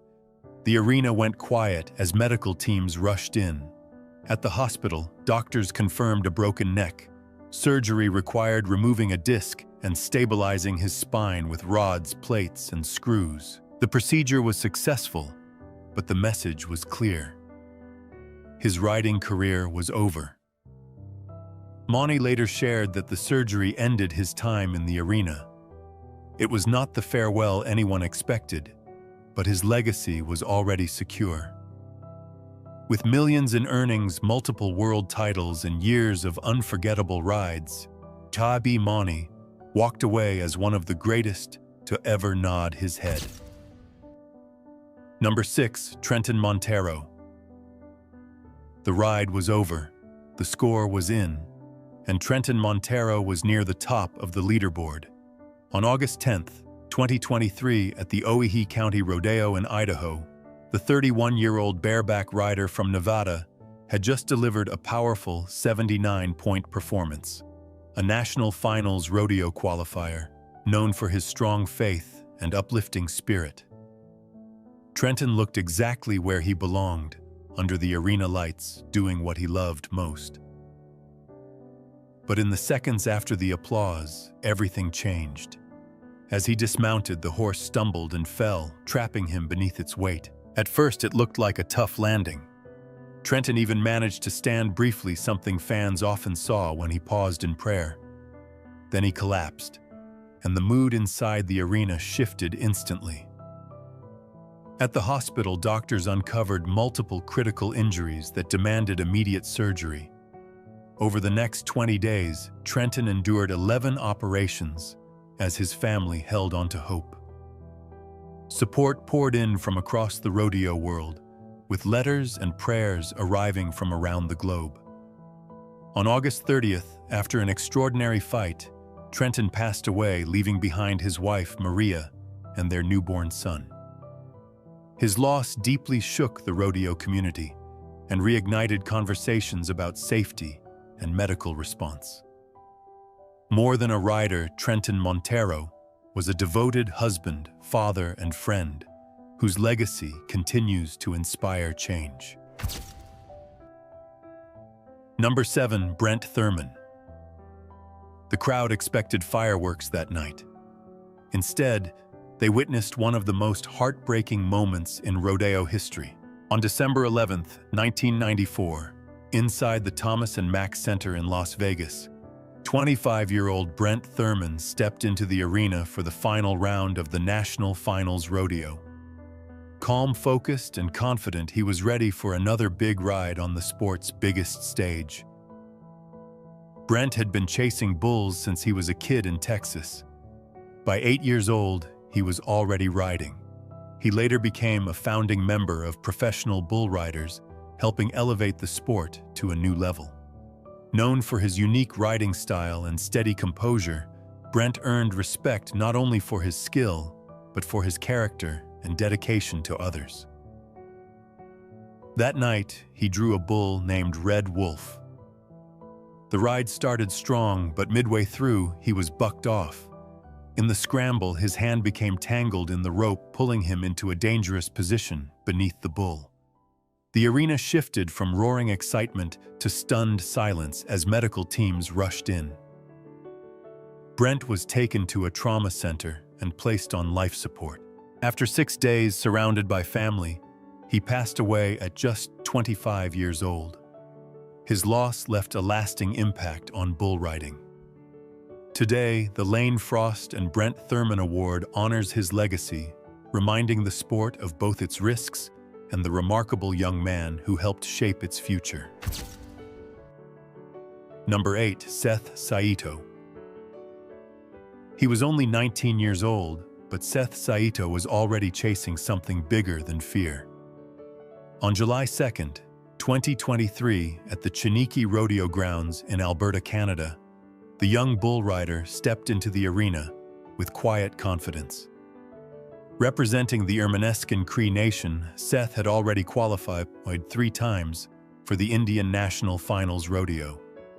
This night was another step toward his ultimate dream of joining the PBR circuit. Seth's passion for bull riding began at 14, inspired by his grandfather Marcel, a respected rodeo competitor. While others suggested safer events, Seth was drawn to the intensity of bull riding. He trained relentlessly, traveling across North America, building both skill and reputation. To him, riding was not just competition. It was identity, culture, and purpose wrapped into 8 powerful seconds. When the chute gate opened that afternoon, the crowd roared. The bull burst forward with explosive energy. Seth fought to stay centered as the animal twisted beneath him. In a sudden shift, he was thrown hard to the ground. Despite wearing protective gear, the impact was severe. Witnesses watched in shock as he managed to stand briefly before collapsing. Emergency crews responded immediately, but on the way to the hospital, Seth's condition worsened. His passing sent shockwaves through the rodeo community, especially among Indigenous riders who saw him as a rising star. His story sparked conversations about safety and protective standards, but more importantly, it left behind a legacy of courage, ambition, and a young man who gave everything to the sport he loved. Number 9. Mason Lowe. January 15, 2019. The Denver Coliseum was packed for the PBR event at the National Western Stock Show. Fans filled the stands expecting another night of high-stakes action. Among the competitors was 25-year-old Mason Lowe, ranked 18th in the world and steadily climbing. Calm under pressure and respected by his peers, Mason was known for his toughness and quiet determination. When he nodded his head, the gate flew open and the bull named Hard Times exploded into motion. For a few seconds, Mason looked in control. Then the momentum shifted. He was thrown off balance and hit the ground hard. In the blink of an eye, the bull spun back and a powerful kick struck Mason in the chest before bullfighters could fully intervene. Medical teams rushed him to Denver Health Medical Center as the arena sat in stunned silence. Despite every effort to save him, the injuries were too severe. The news spread quickly, sending shockwaves through the rodeo world. Since the founding of professional bull riders decades earlier, such losses had been extremely rare, which made the moment even more devastating. Mason left behind a wife, family, and a community that deeply admired him. In his honor, PBR established the Mason Lowe Memorial Scholarship and renamed events to preserve his legacy. Fellow riders carried his memory into the arena, reminded that every 8-second ride carries real risk. Mason Lowe's name remains a symbol of courage, brotherhood, and the unbreakable bond within bull riding. Number 10. Denim Bradshaw. He had never looked happier. On January 28, 2023, in King, North Carolina, 14-year-old Denim Bradshaw stood at the edge of the arena, about to live out his dream. It was his first time riding a bull, something he had talked about for months. Dressed in boots and a cowboy hat, he carried the kind of excitement only a young rider can have before chasing his first 8 seconds. Friends and family filled the stands, cheering him on. Those close to him said bull riding had quickly become more than a hobby. It was a passion. He trained hard, studied the sport, and embraced the cowboy lifestyle with pride. That night was part of a local winter rodeo series, and the energy inside the arena felt electric. When the gate opened, the bull burst forward with sudden force. Denim held tight as the animal bucked violently beneath him. Within moments, he was thrown to the ground in the chaos. The crowd gasped as bullfighters rushed in, working quickly to protect him and clear the arena. Emergency responders acted immediately and transported Denim to the hospital, but despite their efforts, he passed away later that night. His loss deeply affected the local rodeo community and beyond. Tributes poured in and fundraisers were organized to support his family.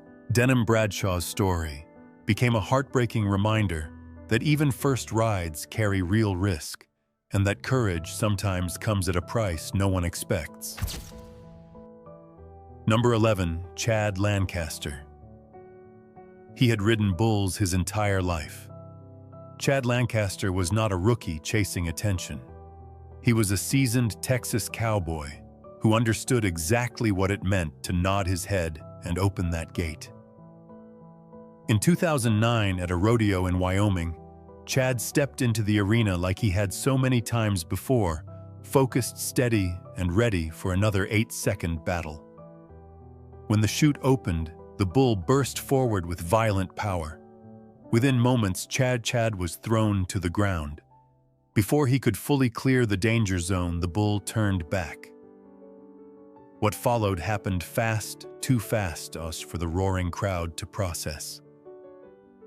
Bullfighters rushed in immediately, doing everything they could to shield him. Medical teams responded at once, and Chad was transported for emergency care. Despite their efforts, the injuries proved too severe. The news sent shockwaves through the tight-knit rodeo community. Fellow riders, friends, and fans struggled to comprehend how quickly a routine ride had turned tragic. Chad left behind a wife and young children, and a community that knew him not just as a competitor, but as a devoted family man. His passing reignited conversations about arena safety and response times. More than a rider, Chad Lancaster represented the everyday cowboy who rides not for fame, but for love of the sport. And in bull riding, that love always carries risk. Number 12, Tai Pubon. He was one of Canada's brightest young stars. Tai Pubon had already qualified for the PBR World Finals multiple times before the age of 25. Fearless, relentless, and fiercely competitive, he built his reputation by taking on the rankest bulls in the sport. Fans saw toughness. What they did not see was the silent toll the arena was taking on his mind and body. Over the years, Tai suffered numerous concussions. In bull riding, getting knocked out is often brushed off as part of the job. But repeated head trauma began to change him. Friends and family noticed mood swings, depression, and struggles he tried to hide. Like many riders, he pushed through the pain, determined to keep competing at the highest level. On January 9th, 2017, Tai passed away at just 25 years old. Later medical examinations revealed he had been living with severe chronic traumatic encephalopathy, also known as CTE, a degenerative brain condition linked to repeated head injuries. His story shocked the rodeo world because it exposed a danger that could not be seen from the stands. Tai Pubon's legacy reshaped bull riding in a different way. His family became strong advocates for concussion awareness, pushing for stricter medical protocols and independent neurological evaluations. Today, new policies around head injuries exist because of him. Tai's story is not just about 8 seconds in the arena. It is about the hidden battles riders fight long after the crowd goes home. Number 13, Casey Tibbs. Before bull riding filled massive arenas and paid million-dollar purses, there was Casey Tibbs. Born in South Dakota in 1929, he became one of the greatest rodeo champions in history, winning 9 world titles in saddle bronc riding. By his early 20s, he was already a legend. Tough, fearless, and fiercely competitive, Casey helped turn rodeo into a national spectacle. Tibbs rode in an era when safety gear was nearly non-existent.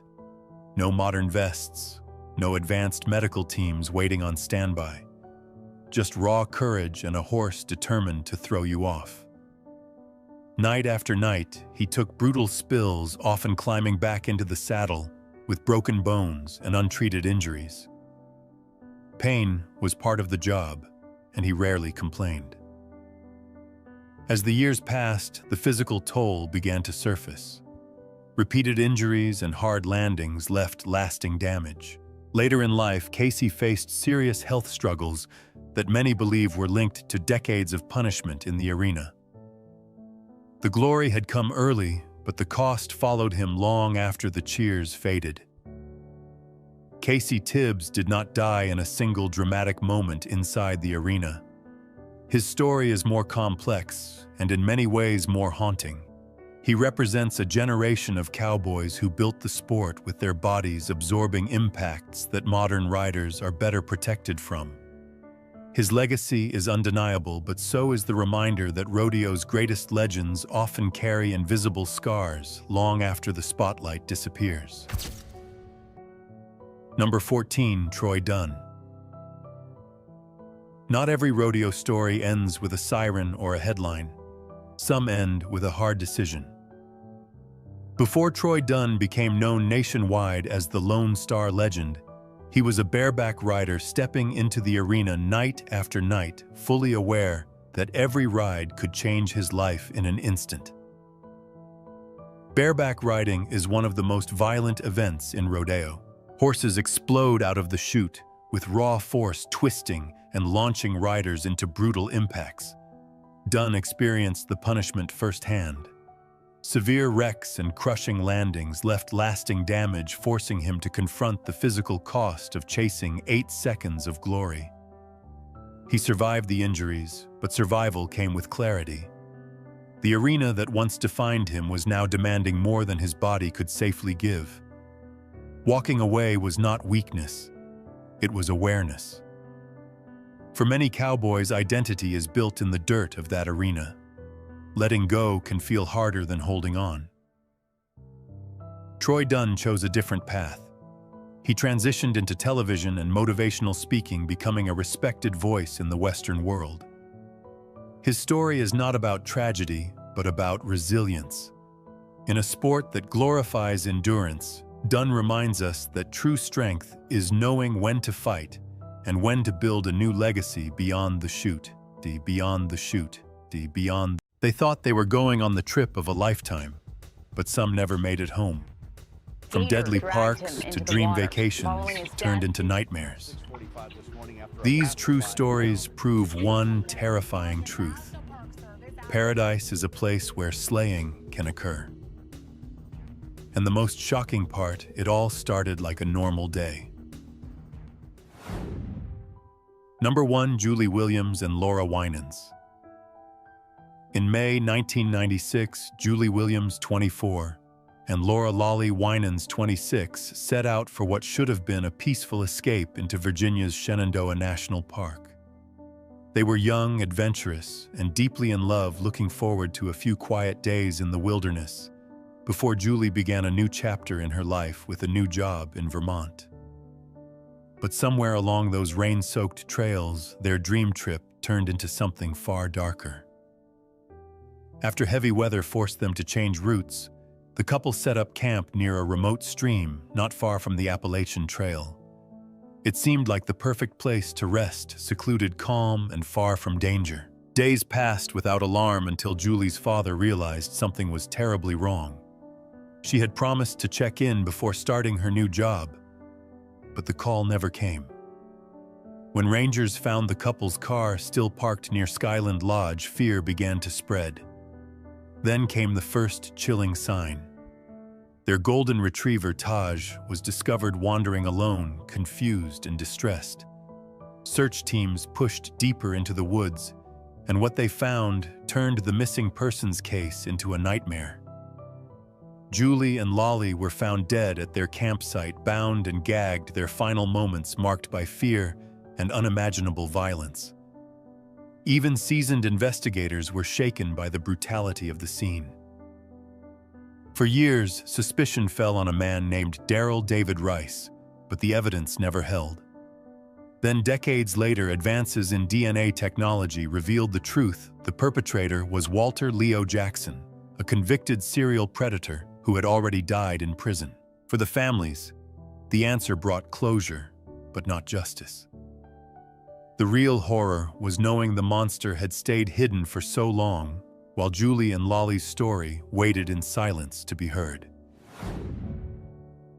Number 2, Lane Thomas Graves. On June 14, 2016, the Graves family was living a dream at Disney's Grand Floridian Resort in Orlando, Florida. 2-year-old Lane Thomas Graves played happily near the shore of Seven Seas Lagoon, while his parents Matt and Melissa watched nearby with his sister Ella. It was supposed to be one of those perfect vacation nights. Warm air, a family movie under the stars, and a little boy laughing at the edge of the water. But in just seconds, that magical scene turned into every parent's worst nightmare. As dusk settled in, Lane splashed in the shallow water only a few feet from shore. Then, without warning, an alligator surged out of the lagoon and clamped its jaws around him.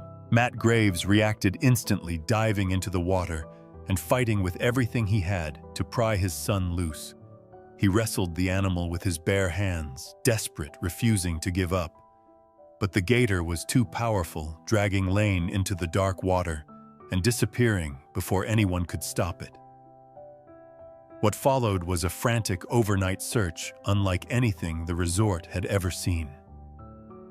Disney staff, law enforcement, and dive teams searched the lagoon for hours, hoping for a miracle.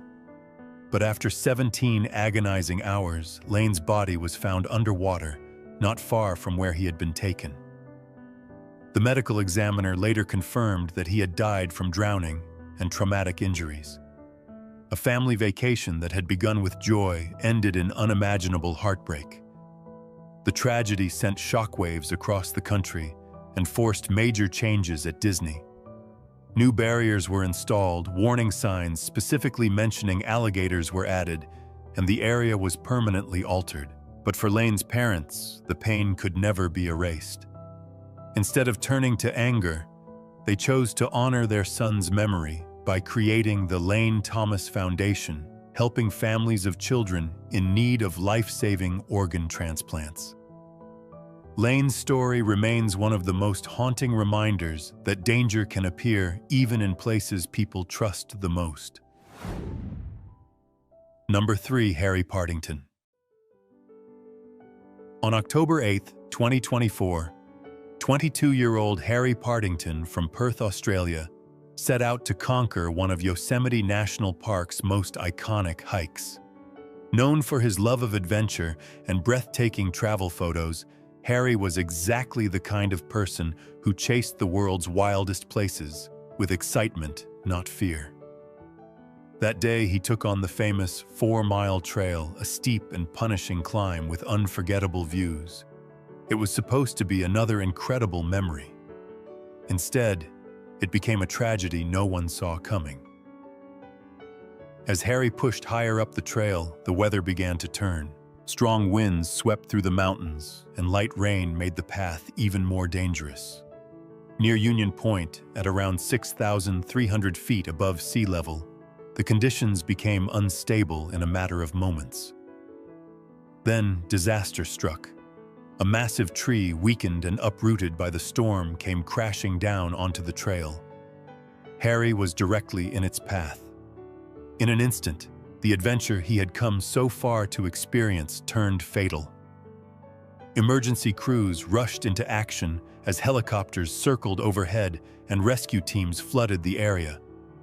Another hiker from Germany was also struck and badly injured, requiring an emergency airlift. Visitors nearby watched in horror as the peaceful beauty of Yosemite was shattered by panic sirens and the thundering sound of rescue aircraft. For many, it was impossible to process how quickly a picture-perfect day in nature had turned into a scene of chaos and loss. Harry did not survive. Friends and loved ones later remembered him as a fearless traveler with a huge heart and a passion for seeing the world. His death became a heartbreaking reminder that in the wilderness, even the most experienced and enthusiastic adventurers are never fully in control. Yosemite may be stunning, but Harry's story proves that nature can turn deadly without warning, and sometimes the danger falls from above before you even have time to run.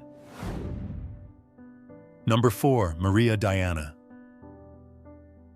Maria Diana set out for what was supposed to be a beautiful escape into Romania's Carpathian Mountains in the summer of 2024.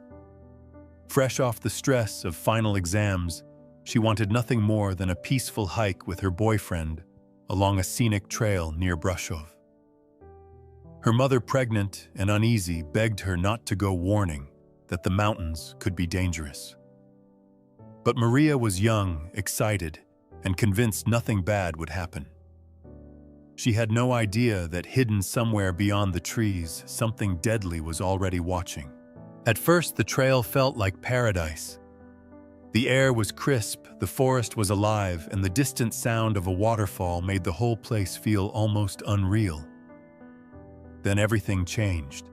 A snapping branch, a low growl, and suddenly a massive brown bear emerged from the wilderness. In an instant, the peaceful hike turned into pure terror. Maria and her boyfriend tried to call for help as panic exploded around them, but the bear didn't hesitate. It charged straight at them with terrifying speed and force. Maria was hit first. The bear tore into her leg, overpowering her before she had any chance to escape. Her boyfriend could only watch in horror as she was dragged away from the trail and deeper toward the edge of a cliff. Her screams echoed through the mountains as rescuers raced against time, but they were too far away. Then came the final nightmare. The bear violently threw Maria over the edge, sending her plunging nearly 400 feet down the mountainside. By the time rescue teams arrived, the bear was still guarding her. Maria did not survive. Her death sent shockwaves across Romania and reignited a fierce national debate about the growing number of bear attacks in the country. Her boyfriend was left traumatized, blaming himself for not being able to save her, while rescuers described the scene as one of the most horrifying they had ever witnessed. Maria's story became more than a tragedy. It became a brutal reminder that nature's beauty can hide unimaginable danger, and in the wild, one peaceful moment can become a nightmare without warning. Number 5, John Allen Chow. In November 2018, John Allen Chow, 26-year-old, sailed toward one of the most forbidden places on Earth, North Sentinel Island. A young American missionary driven by faith, Chow believed it was his calling to reach the isolated Sentinelese tribe and bring them Christianity. The problem was the island was strictly off-limits. The tribe was known for violently rejecting outsiders, and nearly everyone understood the same terrifying truth: people who go there may never come back. Chow had spent years preparing for this mission, convinced that the danger was worth it. On his first attempts, he paddled toward shore, carrying gifts, introducing himself, and telling the tribe that he loved them, and that Jesus loved them too. But the response was immediate and chilling. The Sentinelese raised their bows, fired arrows, and forced him to retreat. For most people, that would have been the end. For Chow, it was only a warning he chose to ignore. The next day, he went back again. Before leaving, he wrote a final message to his family, acknowledging the risk and asking for forgiveness if he didn't survive. It was the kind of letter that already sounded like a goodbye. As the fishermen watched from a distance, Chow approached the island once more. This time the tribe attacked. Arrows flew. He was hit by an arrow and fell to the beach. Then, in a scene too horrifying to forget, the fishermen said they saw the Sentinelese drag his body away across the beach. John Allen Chow never returned. Authorities later confirmed his death, but his body was never recovered, partly to avoid more violence and partly to protect the tribe from outside contact and disease. His story exploded into global debate, Was he a brave man of faith, or did he recklessly violate the boundaries of a people who wanted to be left alone? Either way, his final journey became one of the most haunting modern reminders that some places in the world remain beyond our reach, and some warnings should never be ignored. Number 6. Talon and Wyatt Brooks. What began as a quiet spring day in the California wilderness became a blood-soaked fight for survival. In late March 2024, brothers Talon and Wyatt Brooks headed into the remote hills near Georgetown, doing what they had done so many times before, searching for deer antler sheds. They knew the land. They loved the outdoors. And because of that, they never imagined they were walking straight into one of the most violent wildlife attacks California had seen in years. The horror started the moment they spotted a mountain lion creeping toward them on a dirt road. The brothers did everything they were supposed to do. They made themselves look bigger. They shouted. They threw a backpack. But this animal was not backing down. It was locked in. Then, without warning, it exploded forward. The lion slammed into Wyatt first, tearing into his face with its claws and teeth. As Wyatt struggled beneath it, Talon threw himself into the attack, striking the animal and trying to rip it off his brother before it could take lives him. For a brief moment, Wyatt broke free, but the nightmare only got worse. The lion instantly turned on Talon, clamping onto his throat with terrifying force. Wyatt, badly mutilated and bleeding heavily, fought desperately to save him, but the animal would not let go. Realizing they were losing, Wyatt made the agonizing decision to run for help. Covered in blood, his face and neck shredded, he reached their car and called 911. When he stumbled back to the scene, his brother was gone. By the time deputies arrived, Talon was dead. The mountain lion was later tracked down and shot down with DNA, confirming it was the same predator. Wyatt survived, but only after devastating injuries and reconstructive surgery. For the Brooks family, the attack was more than a tragedy.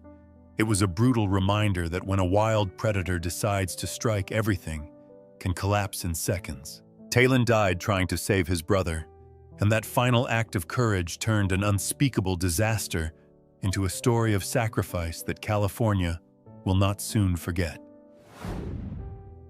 Number 7. Caroline Stuttle. What should have been the final chapter of a dream gap year turned into a nightmare that shattered a family forever. In April 2002, 19-year-old Caroline Stuttle from York, England, was nearing the end of her backpacking trip through Australia with her friend Sarah Holliday. She had spent months exploring, working hard to fund the journey, and looking ahead to the future.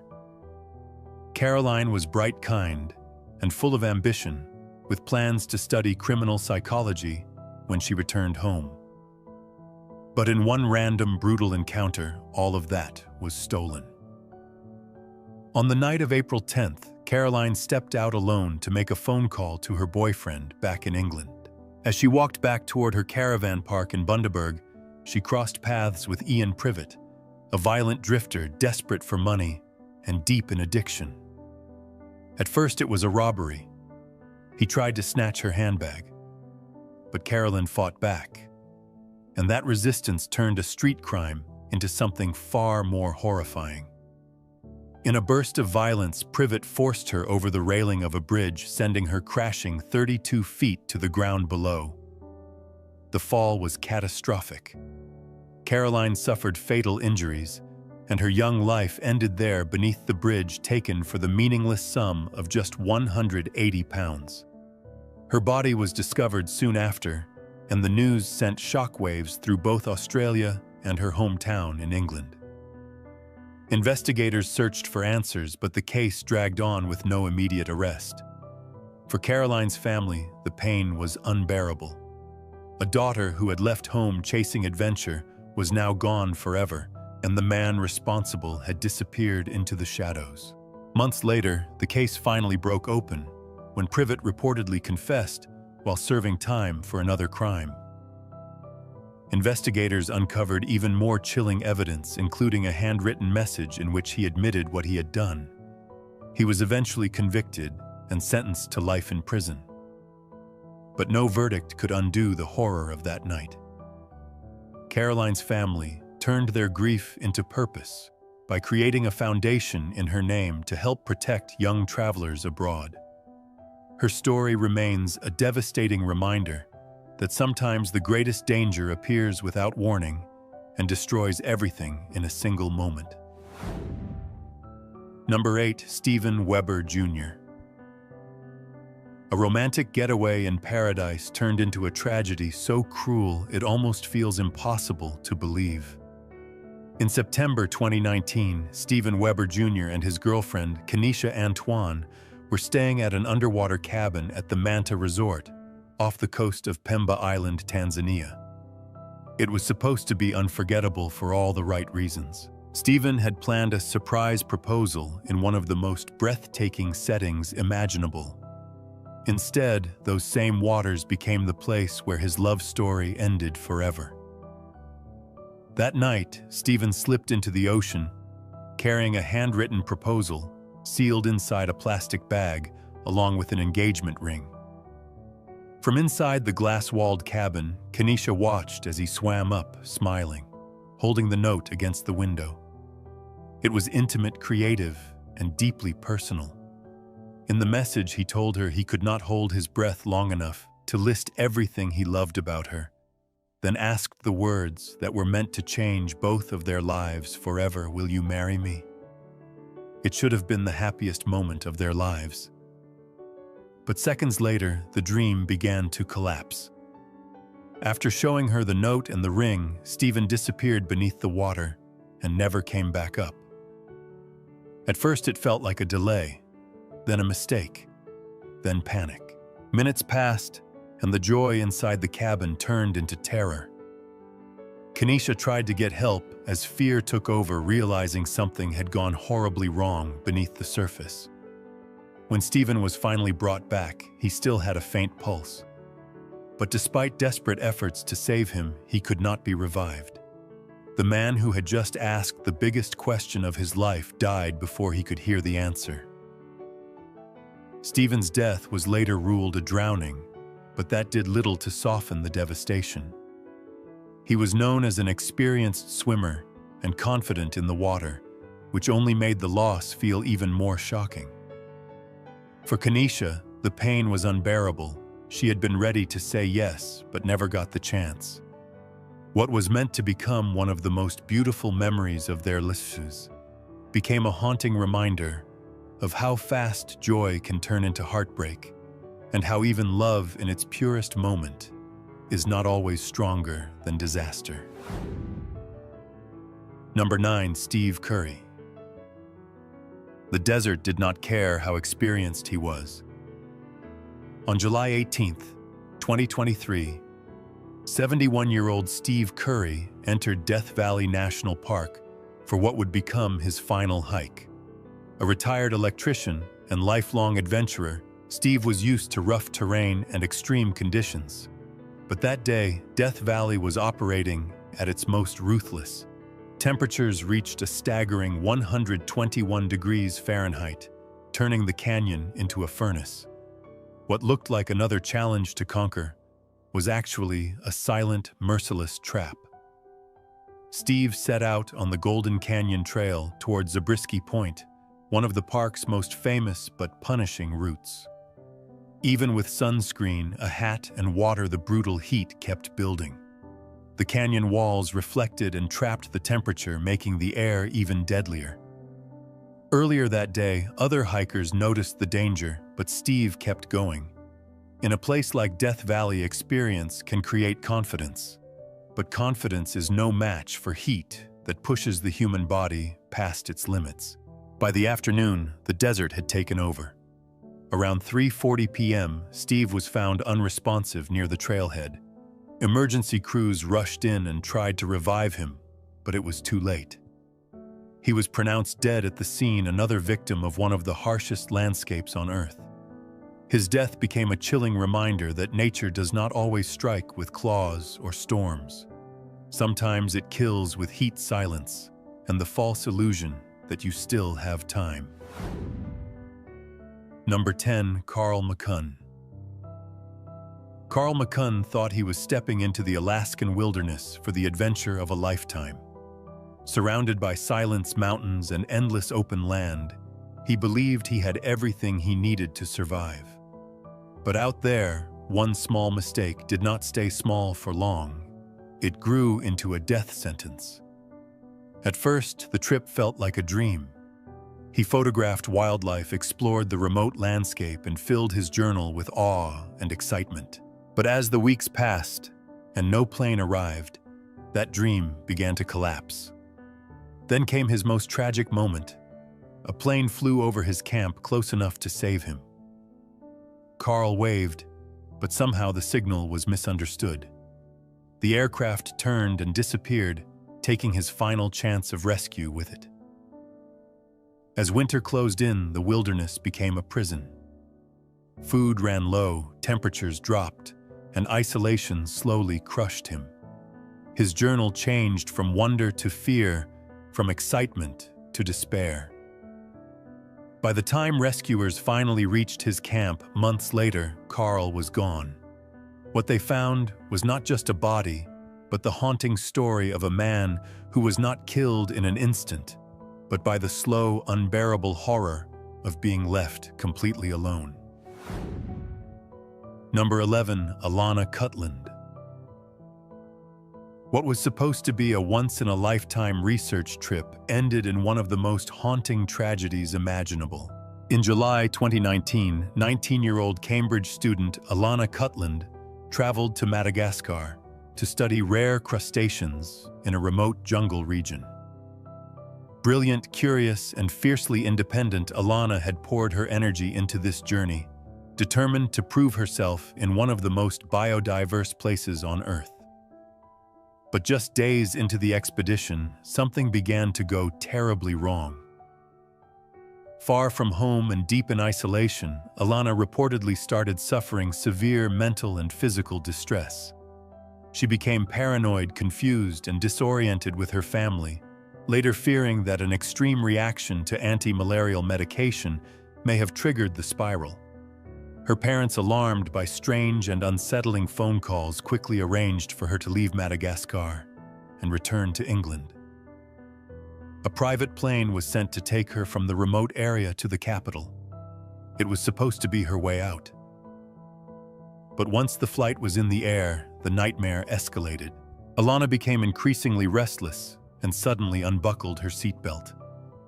As panic filled the small aircraft, the pilot and a family friend tried desperately to stop her from reaching the door. They fought to hold her back, but in a moment of chaos and terror, she broke free. Then, at 3,700 feet above the ground, Alana fell from the plane into the vast jungle below. A massive search followed, but the terrain was brutal and unforgiving. Days later, her remains were finally discovered, bringing devastating closure to her family. Alana's death shocked the world, not only because of how tragic it was, but because of what may have caused it. Her story became a chilling reminder that danger does not always come from the wilderness itself. Sometimes it comes from the unseen battle happening inside the mind, striking without warning and changing everything in an instant. Number 12. Mohammed Hassan. High on K2, where the air is thin and every step can kill, 27-year-old Mohammed Hassan was fighting for his life while the world kept climbing past him. In July 2023, the young Pakistani porter joined a rope-fixing team on one of the deadliest mountains on Earth. He was not there for glory, fame, or summit photos. He was there to earn money for his wife, his children, and his elderly grandmother. But in the brutal death zone above 8,000 meters, survival can disappear in seconds. As climbers pushed through the infamous bottleneck in the darkness before dawn, Hassan slipped and fell, leaving him hanging upside down on the mountain. The conditions were catastrophic: freezing winds, almost no oxygen, and a broken oxygen mask that left him struggling to breathe. He was still alive, but barely. In any normal place, a rescue would have been immediate. On K2, the nightmare was far more disturbing. Dozens of climbers continued moving past him, focused on reaching the summit, while his body remained trapped in plain sight. Only a few people reportedly tried to help, but no full rescue effort came together. Hour after hour, Hassan remained there, injured, freezing, and fading, while others climbed around him. The image of a dying porter being left behind as summit attempts continued triggered outrage around the world. It was not just a tragedy, it felt like a brutal exposure of what extreme mountaineering can become when ambition outweighs humanity. Mohammed Hassan did not survive.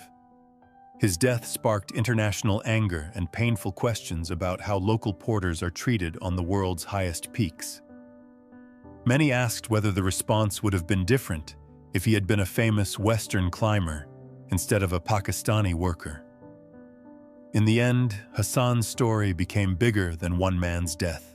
It became a horrifying symbol of sacrifice, inequality, and the chilling moment when a mountain stopped being the deadliest thing up there. Number 13, Aaron Gibbons. What should have been a quiet day on the Arctic coast turned into a scene of unimaginable terror. On July 3, 2018, Aaron Gibbons brought his children to Sentry Island in Nunavut, hoping to share a piece of the land and traditions that had shaped his life. It was meant to be a simple family outing in the wilderness. But in that vast frozen silence, a polar bear suddenly appeared, and within seconds, everything changed. Aaron reacted instantly. He ordered his children to run for the boat, while he stayed behind to face the bear alone. There was no time to think, no chance to escape together, and no weapon ready to stop what was coming. The attack was sudden and brutal. Aaron stood between the predator and his children, buying them the few seconds they needed to get away. In those final moments, he made the ultimate choice a father can make. He gave up his own life so his children could keep theirs. By the time help arrived, Aaron had been fatally mauled, but his children were safe. His death shocked the community and left behind both grief and admiration for his extraordinary courage. He was later honored for his bravery, but the deepest truth of his story was far more powerful than any award. Aaron Gibbons did not die running from danger. He died standing in front of it, protecting his children until the very end, until the very end, until the very end. 8 seconds.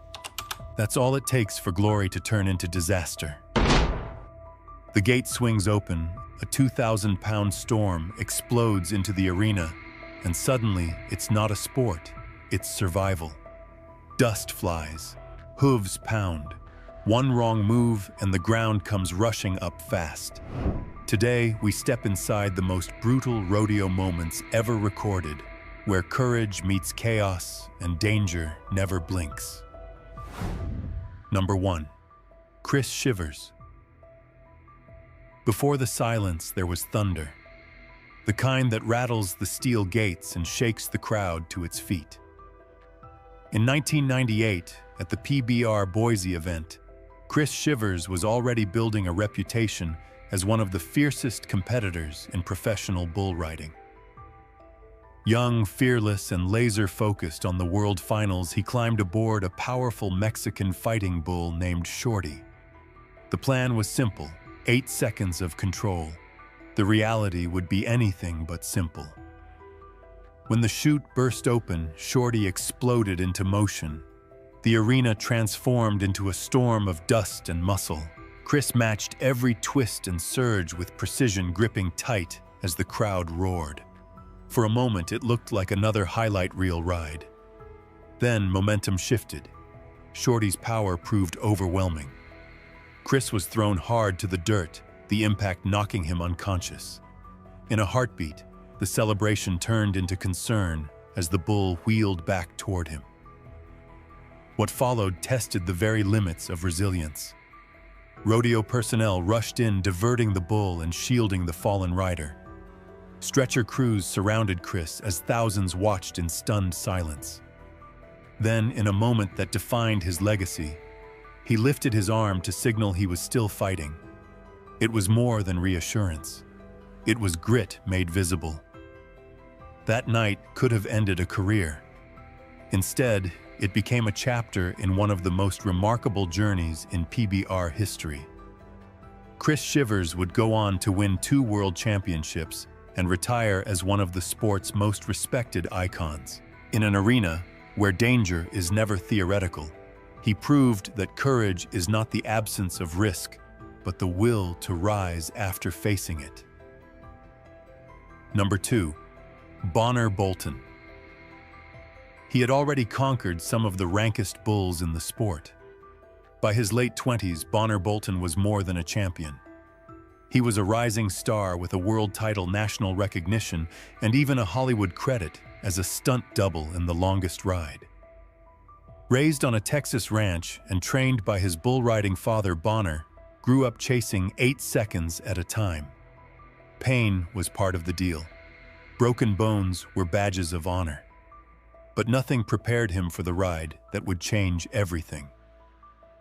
In January 2016, Bolton climbed aboard a massive bull known as Cowboy Up. The arena buzzed with anticipation. The gate cracked open and chaos followed. The bull launched into a violent spin power surging beneath him. Bonner was thrown flipping backward before landing directly on his head. The sound he described later was a sharp internal crunch. In an instant, he realized he could see his hands, but could not feel them. He had fractured his C2 vertebra, one of the most dangerous spinal injuries a rider can suffer. For 24 hours, he lay motionless, facing the possibility that his body might never respond again. Then something remarkable happened. Sensation slowly returned. Surgeons stabilized his neck with a metal frame, and against staggering odds, he began to recover. Doctors made one thing clear: his riding days were over. One more similar impact could be catastrophic. For a man whose identity was built inside the chute, that verdict cut deep. But Bolton refused to let the arena define his ending. When a modeling contract offer arrived soon after, he seized it as a second chance. His final ride did not end in applause. It ended in perspective. And sometimes that is the greater victory. Number 3. Brady Jandro. On the wide plains of South Dakota, Brady Jandro was not just another rodeo rider. He was a horseman in the purest sense, raised on the Pine Ridge Reservation, gifted with a rare instinct for understanding animals most people could never tame. From a young age, horses were not just part of his life. They were his language, his identity, his future. By his 20s, he had earned respect as a skilled saddle bronc rider, known for balanced timing and quiet confidence in the chute. In April 2016, during a PRCA rodeo in Fargo, North Dakota, Brady burst from the gate on a powerful bucking horse. The crowd watched as the animal twisted and kicked with explosive force. For a few intense seconds, he matched every move. Then momentum shifted. He was thrown, hitting the ground hard. In a split second that changed everything, a hoof struck his unprotected head. The arena fell silent. He suffered a severe head injury and a fractured skull. Doctors warned him the risks of returning to competition could be life-altering. For most, that warning would end the story. But for Brady, riding was more than a profession. It was who he was. Against medical advice, he found himself back on a horse just weeks later, chasing not fame but the feeling of freedom only the saddle gave him. His real-life struggle later inspired the acclaimed film The Rider, where he portrayed a version of himself navigating recovery and uncertainty. The accident reshaped his path, steering him toward horse training and a quieter life built around the animals he loved. Brady Jandro's story is not about reckless courage.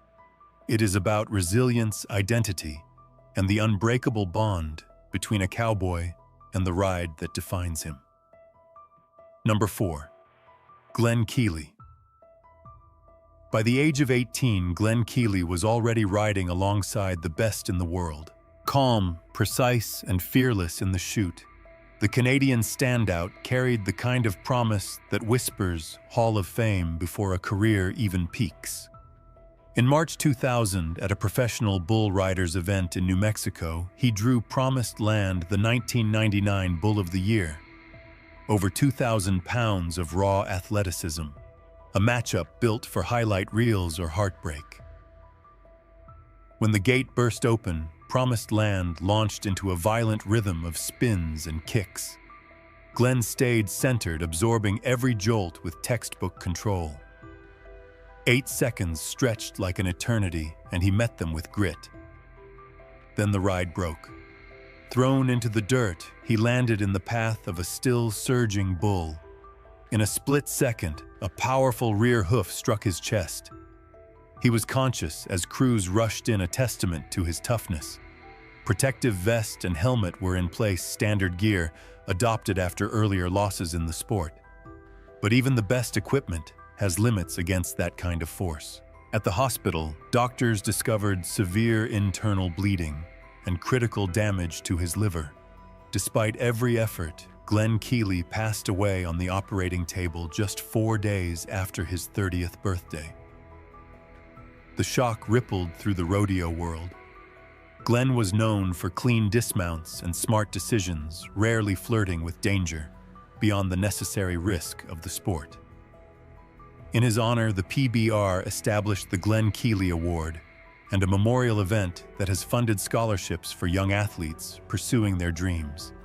His final ride reminds us that courage in the arena is real, and so is the cost. Number 5. J.B. Mauney.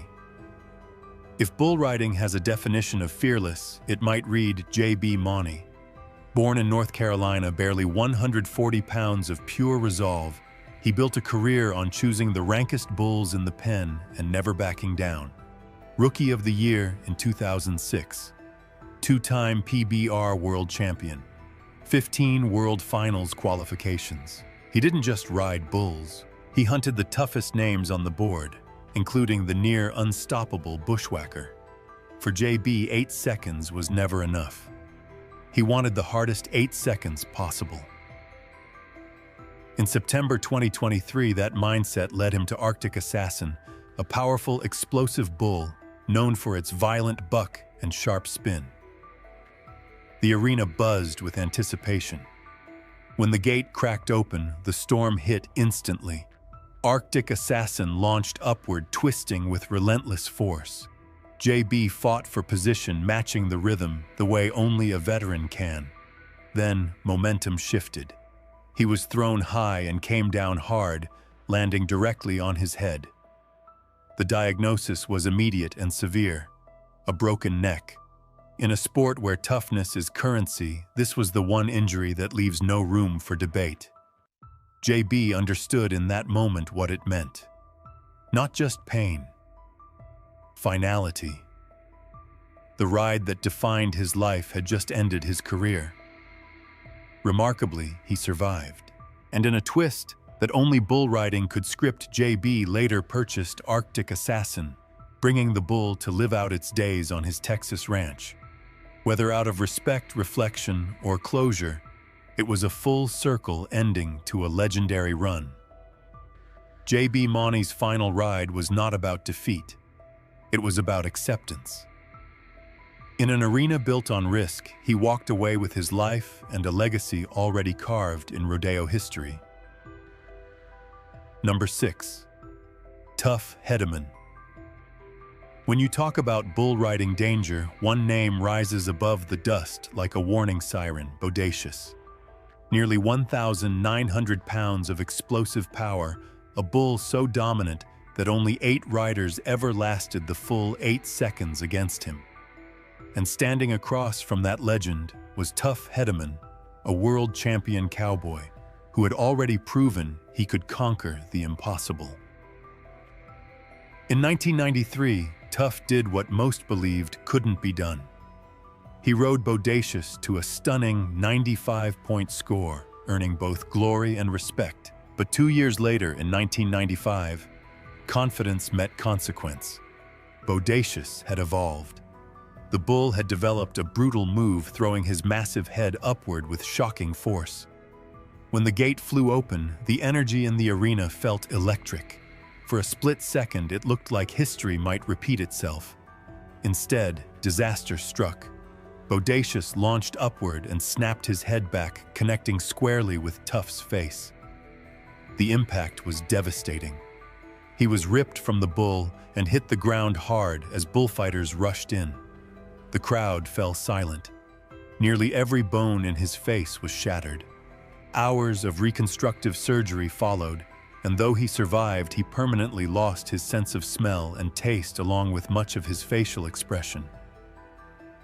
Most riders would have walked away. Tough returned to rodeo within a year, but when he later drew Bodacious again, he made a different kind of brave choice.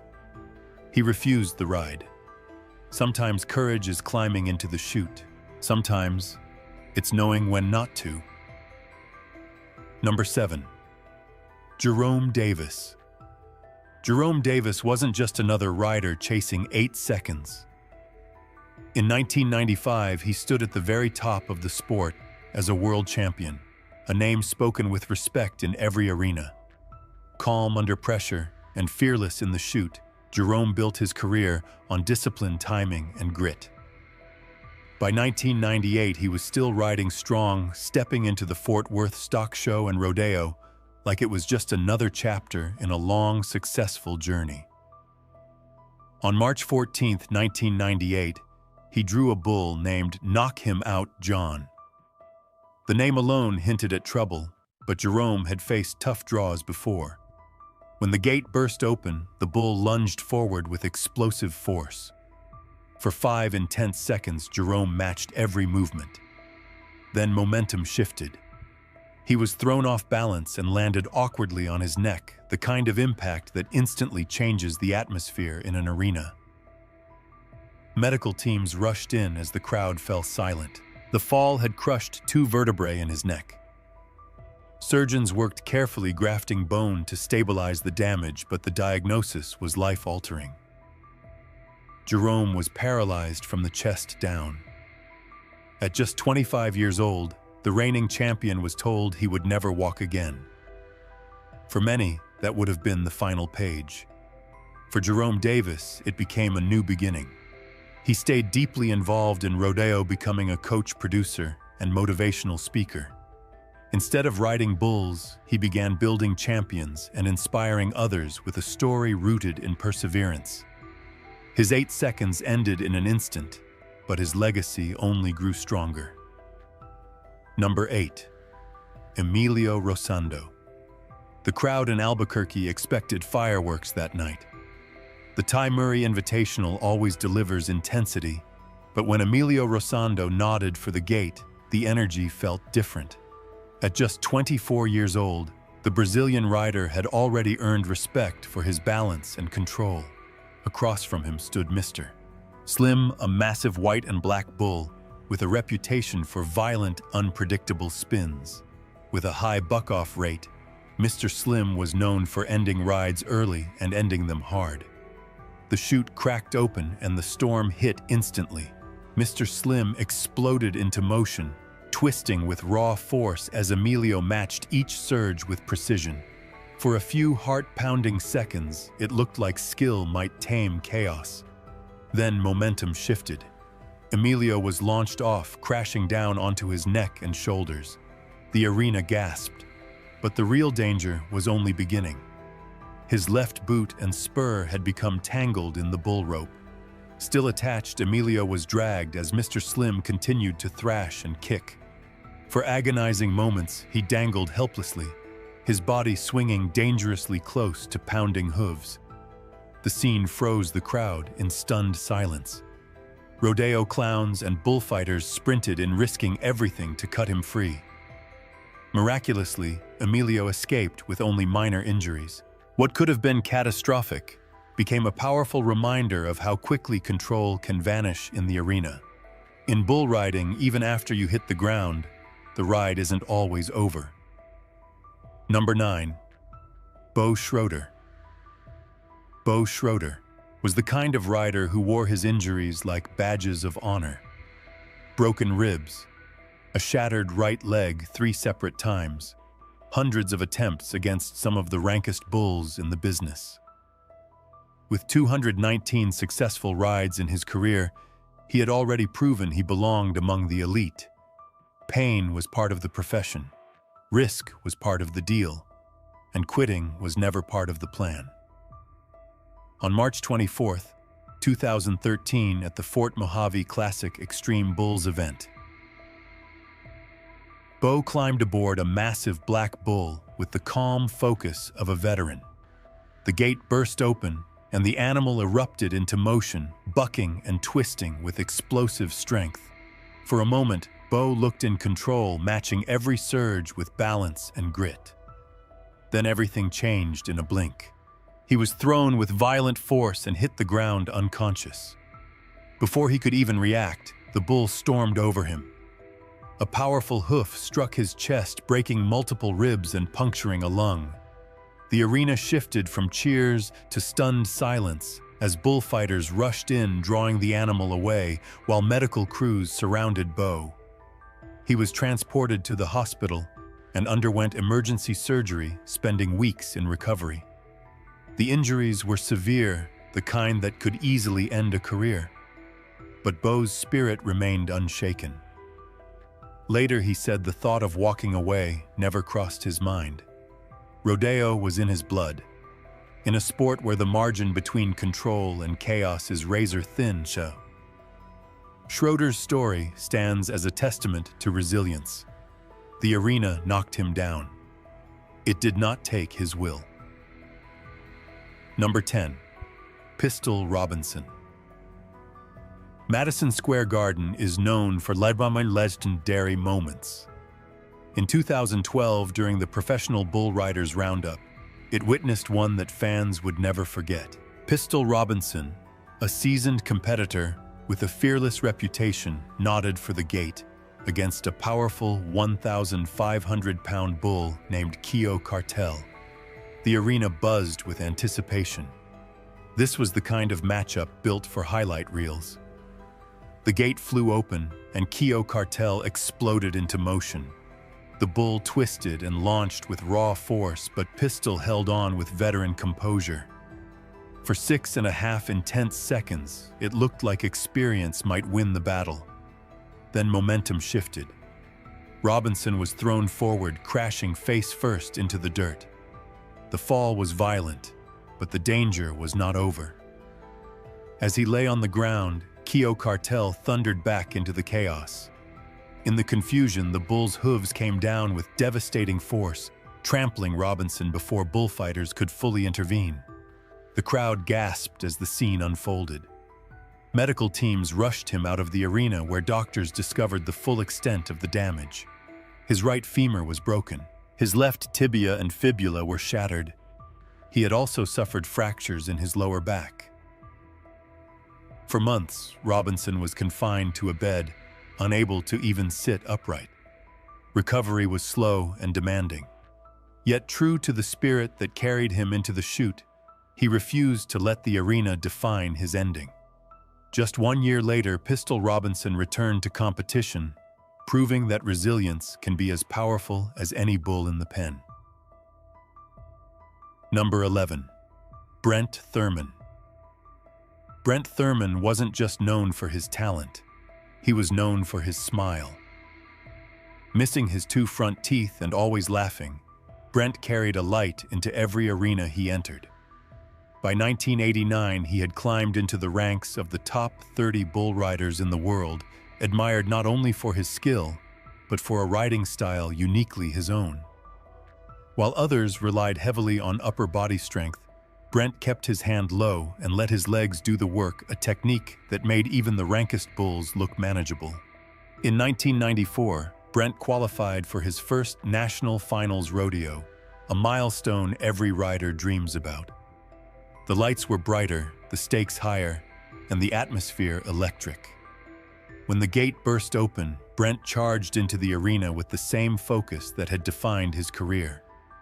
For 4 intense seconds, he appeared in control. Then momentum shifted.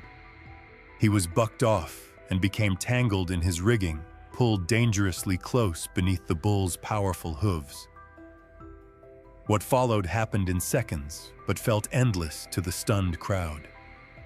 The bull trampled Brent before fighters could fully intervene. He never regained consciousness. In December 1994, the rodeo world lost one of its brightest spirits. Brent Thurman remains the only cowboy to pass away at the National Finals Rodeo. He was more than a competitor. He volunteered with youth programs, mentored young riders, and believed deeply in giving back. Brent's final ride was tragic, but his legacy lives on as a reminder that behind every fearless cowboy is a heart driven by passion, generosity, and grit. Number 12. Jerome "Danger" Davis. They didn't call him Danger for nothing. Jerome Davis built his reputation on taking the kind of draws that made other riders hesitate. Born in Colorado Springs and raised around rodeo arenas, he climbed onto his first bull at just 11 years old.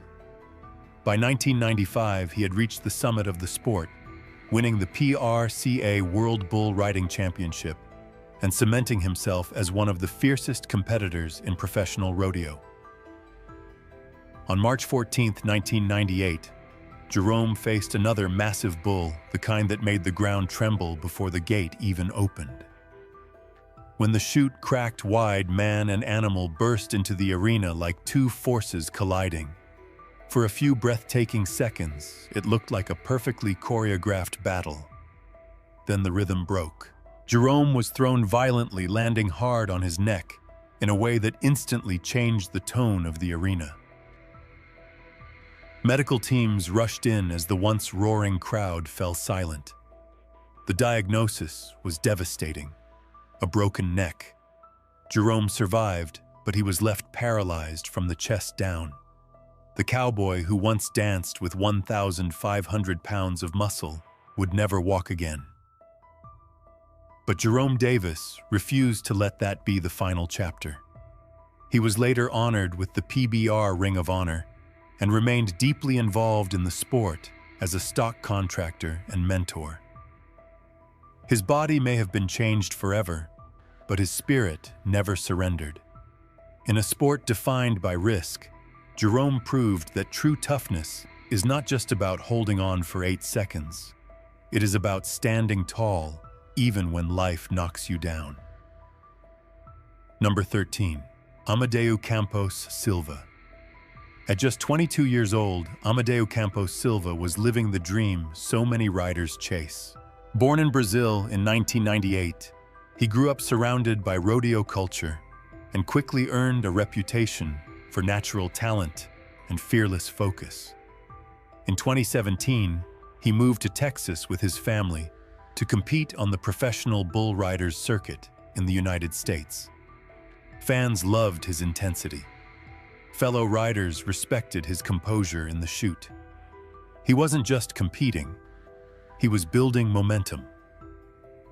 On August 29, 2021, during a PBR Velocity Tour event in Fresno, California, Amadeo entered the championship round, determined to make another statement. He drew a powerful bull named Classic Man.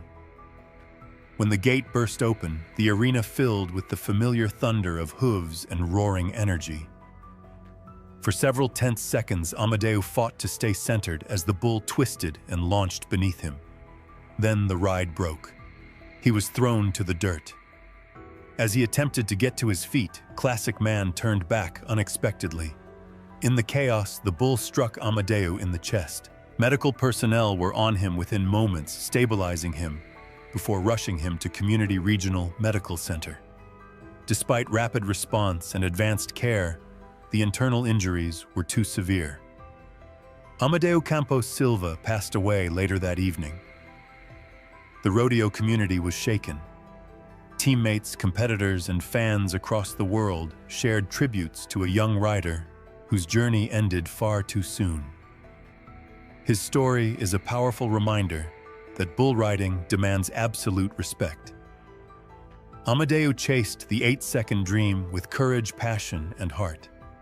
Though his time in the arena was brief, his impact will not be forgotten. Number 14. Denim Bradshaw. For Denim Bradshaw, bull riding was not just a sport. It was a dream stitched into boots, belt buckles, and wide-brimmed hats. A young cowboy with excitement in his eyes, Denim had recently fallen in love with the rodeo world. On January 28, 2023, at the Rafter K Rodeo Winter Series in King, North Carolina, he prepared for something unforgettable. It was his very first bull ride. The atmosphere buzzed with anticipation. Friends and family watched as Denim climbed into the chute, gripping the rope with nervous determination. When the gate swung open, the bull named Rocket Ride burst forward with explosive power. For a few electrifying seconds, Denim held on, riding the storm with pure adrenaline. It was the moment he had been waiting for. Then everything shifted. Rocket Ride bucked hard and threw him to the ground. Before Denim could reach safety, the bull stepped in close during the chaos. The impact to his chest was severe. The arena fell into stunned silence as emergency responders rushed in, working with urgency to stabilize the young rider. He was transported immediately to Atrium Health Wake Forest Baptist Medical Center. Despite every effort from medical teams, Denim succumbed to his injuries later that evening. Tributes poured in from across the rodeo community, honoring a teenager who chased his dream without hesitation. His mother expressed pride in his bravery and courage even through heartbreak. Denim Bradshaw's story is a reminder of how powerful that 8-second dream can be. For him, it was never about fame. It was about passion, grit, and the love of the ride. The arena fell into stunned silence as emergency responders rushed in, working with urgency to stabilize the young rider.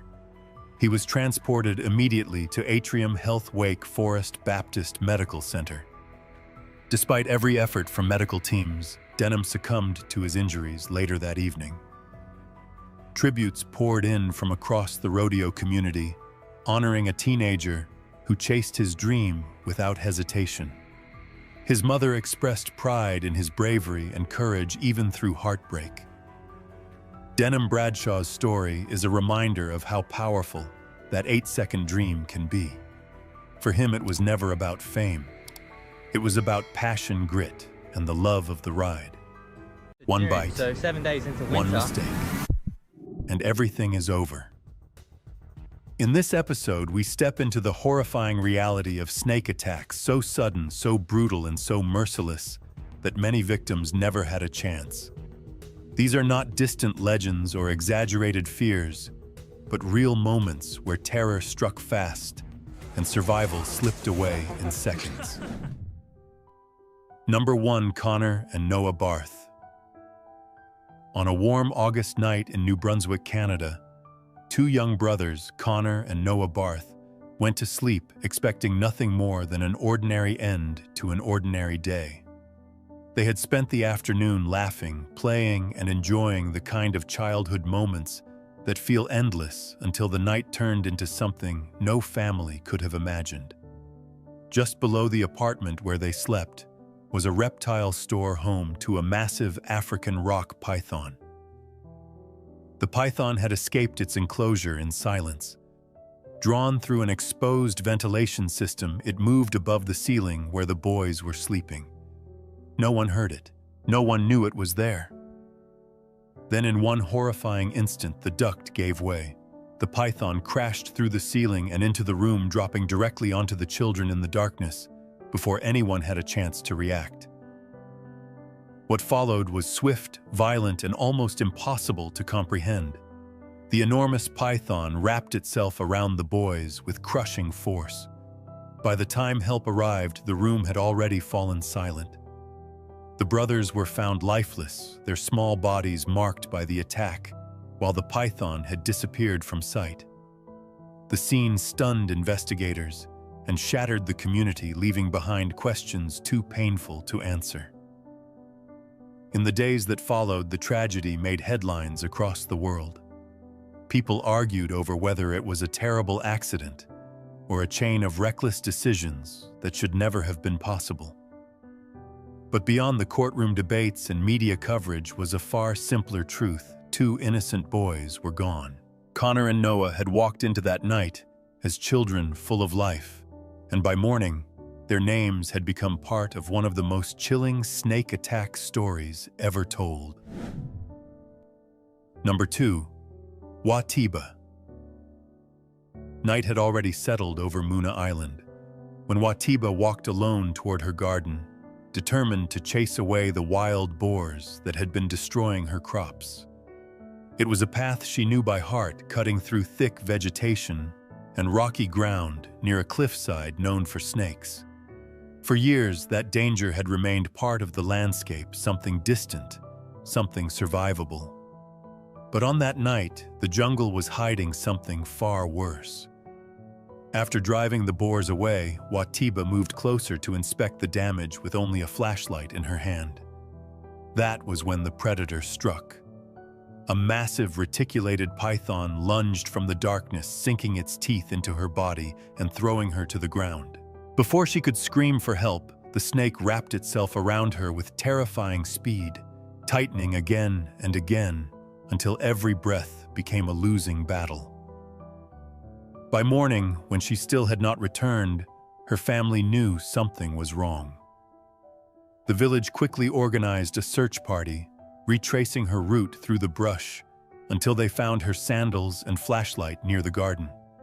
Then came the discovery no one was prepared for a giant python nearby, with a swollen body so large it could barely move. The villagers slaughtered the snake and cut it open only to find Watiba's body inside. The horror of that moment spread far beyond the island.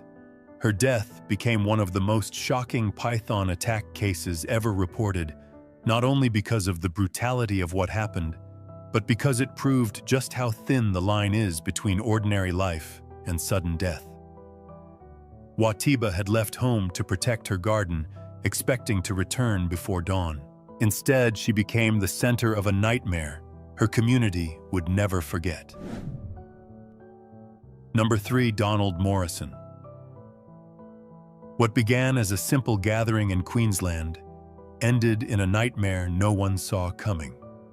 Donald Morrison was with friends when a deadly eastern brown snake appeared, turning an ordinary moment into a scene of panic. Known as one of Australia's most dangerous snakes, the eastern brown carries venom powerful enough to shut the human body down with terrifying speed. In situations like that, every second matters, and every decision can mean the difference between life and death. Instead of stepping back, Donald moved toward the danger. He was trying to help, trying to protect someone else from being bitten when the snake struck. It happened in an instant, with all the brutal speed these encounters are known for. One bite was enough to throw the entire scene into chaos, because everyone there understood exactly what that kind of strike could mean. Fear didn't arrive slowly. It crashed in all at once. As the venom spread, the situation grew more desperate. Donald's condition worsened rapidly, and the people around him were forced into a race against time they were never prepared to run. Emergency treatment was sought, and doctors fought to understand how much venom had entered his system and whether there was still time to reverse the damage. But snake venom doesn't wait for certainty.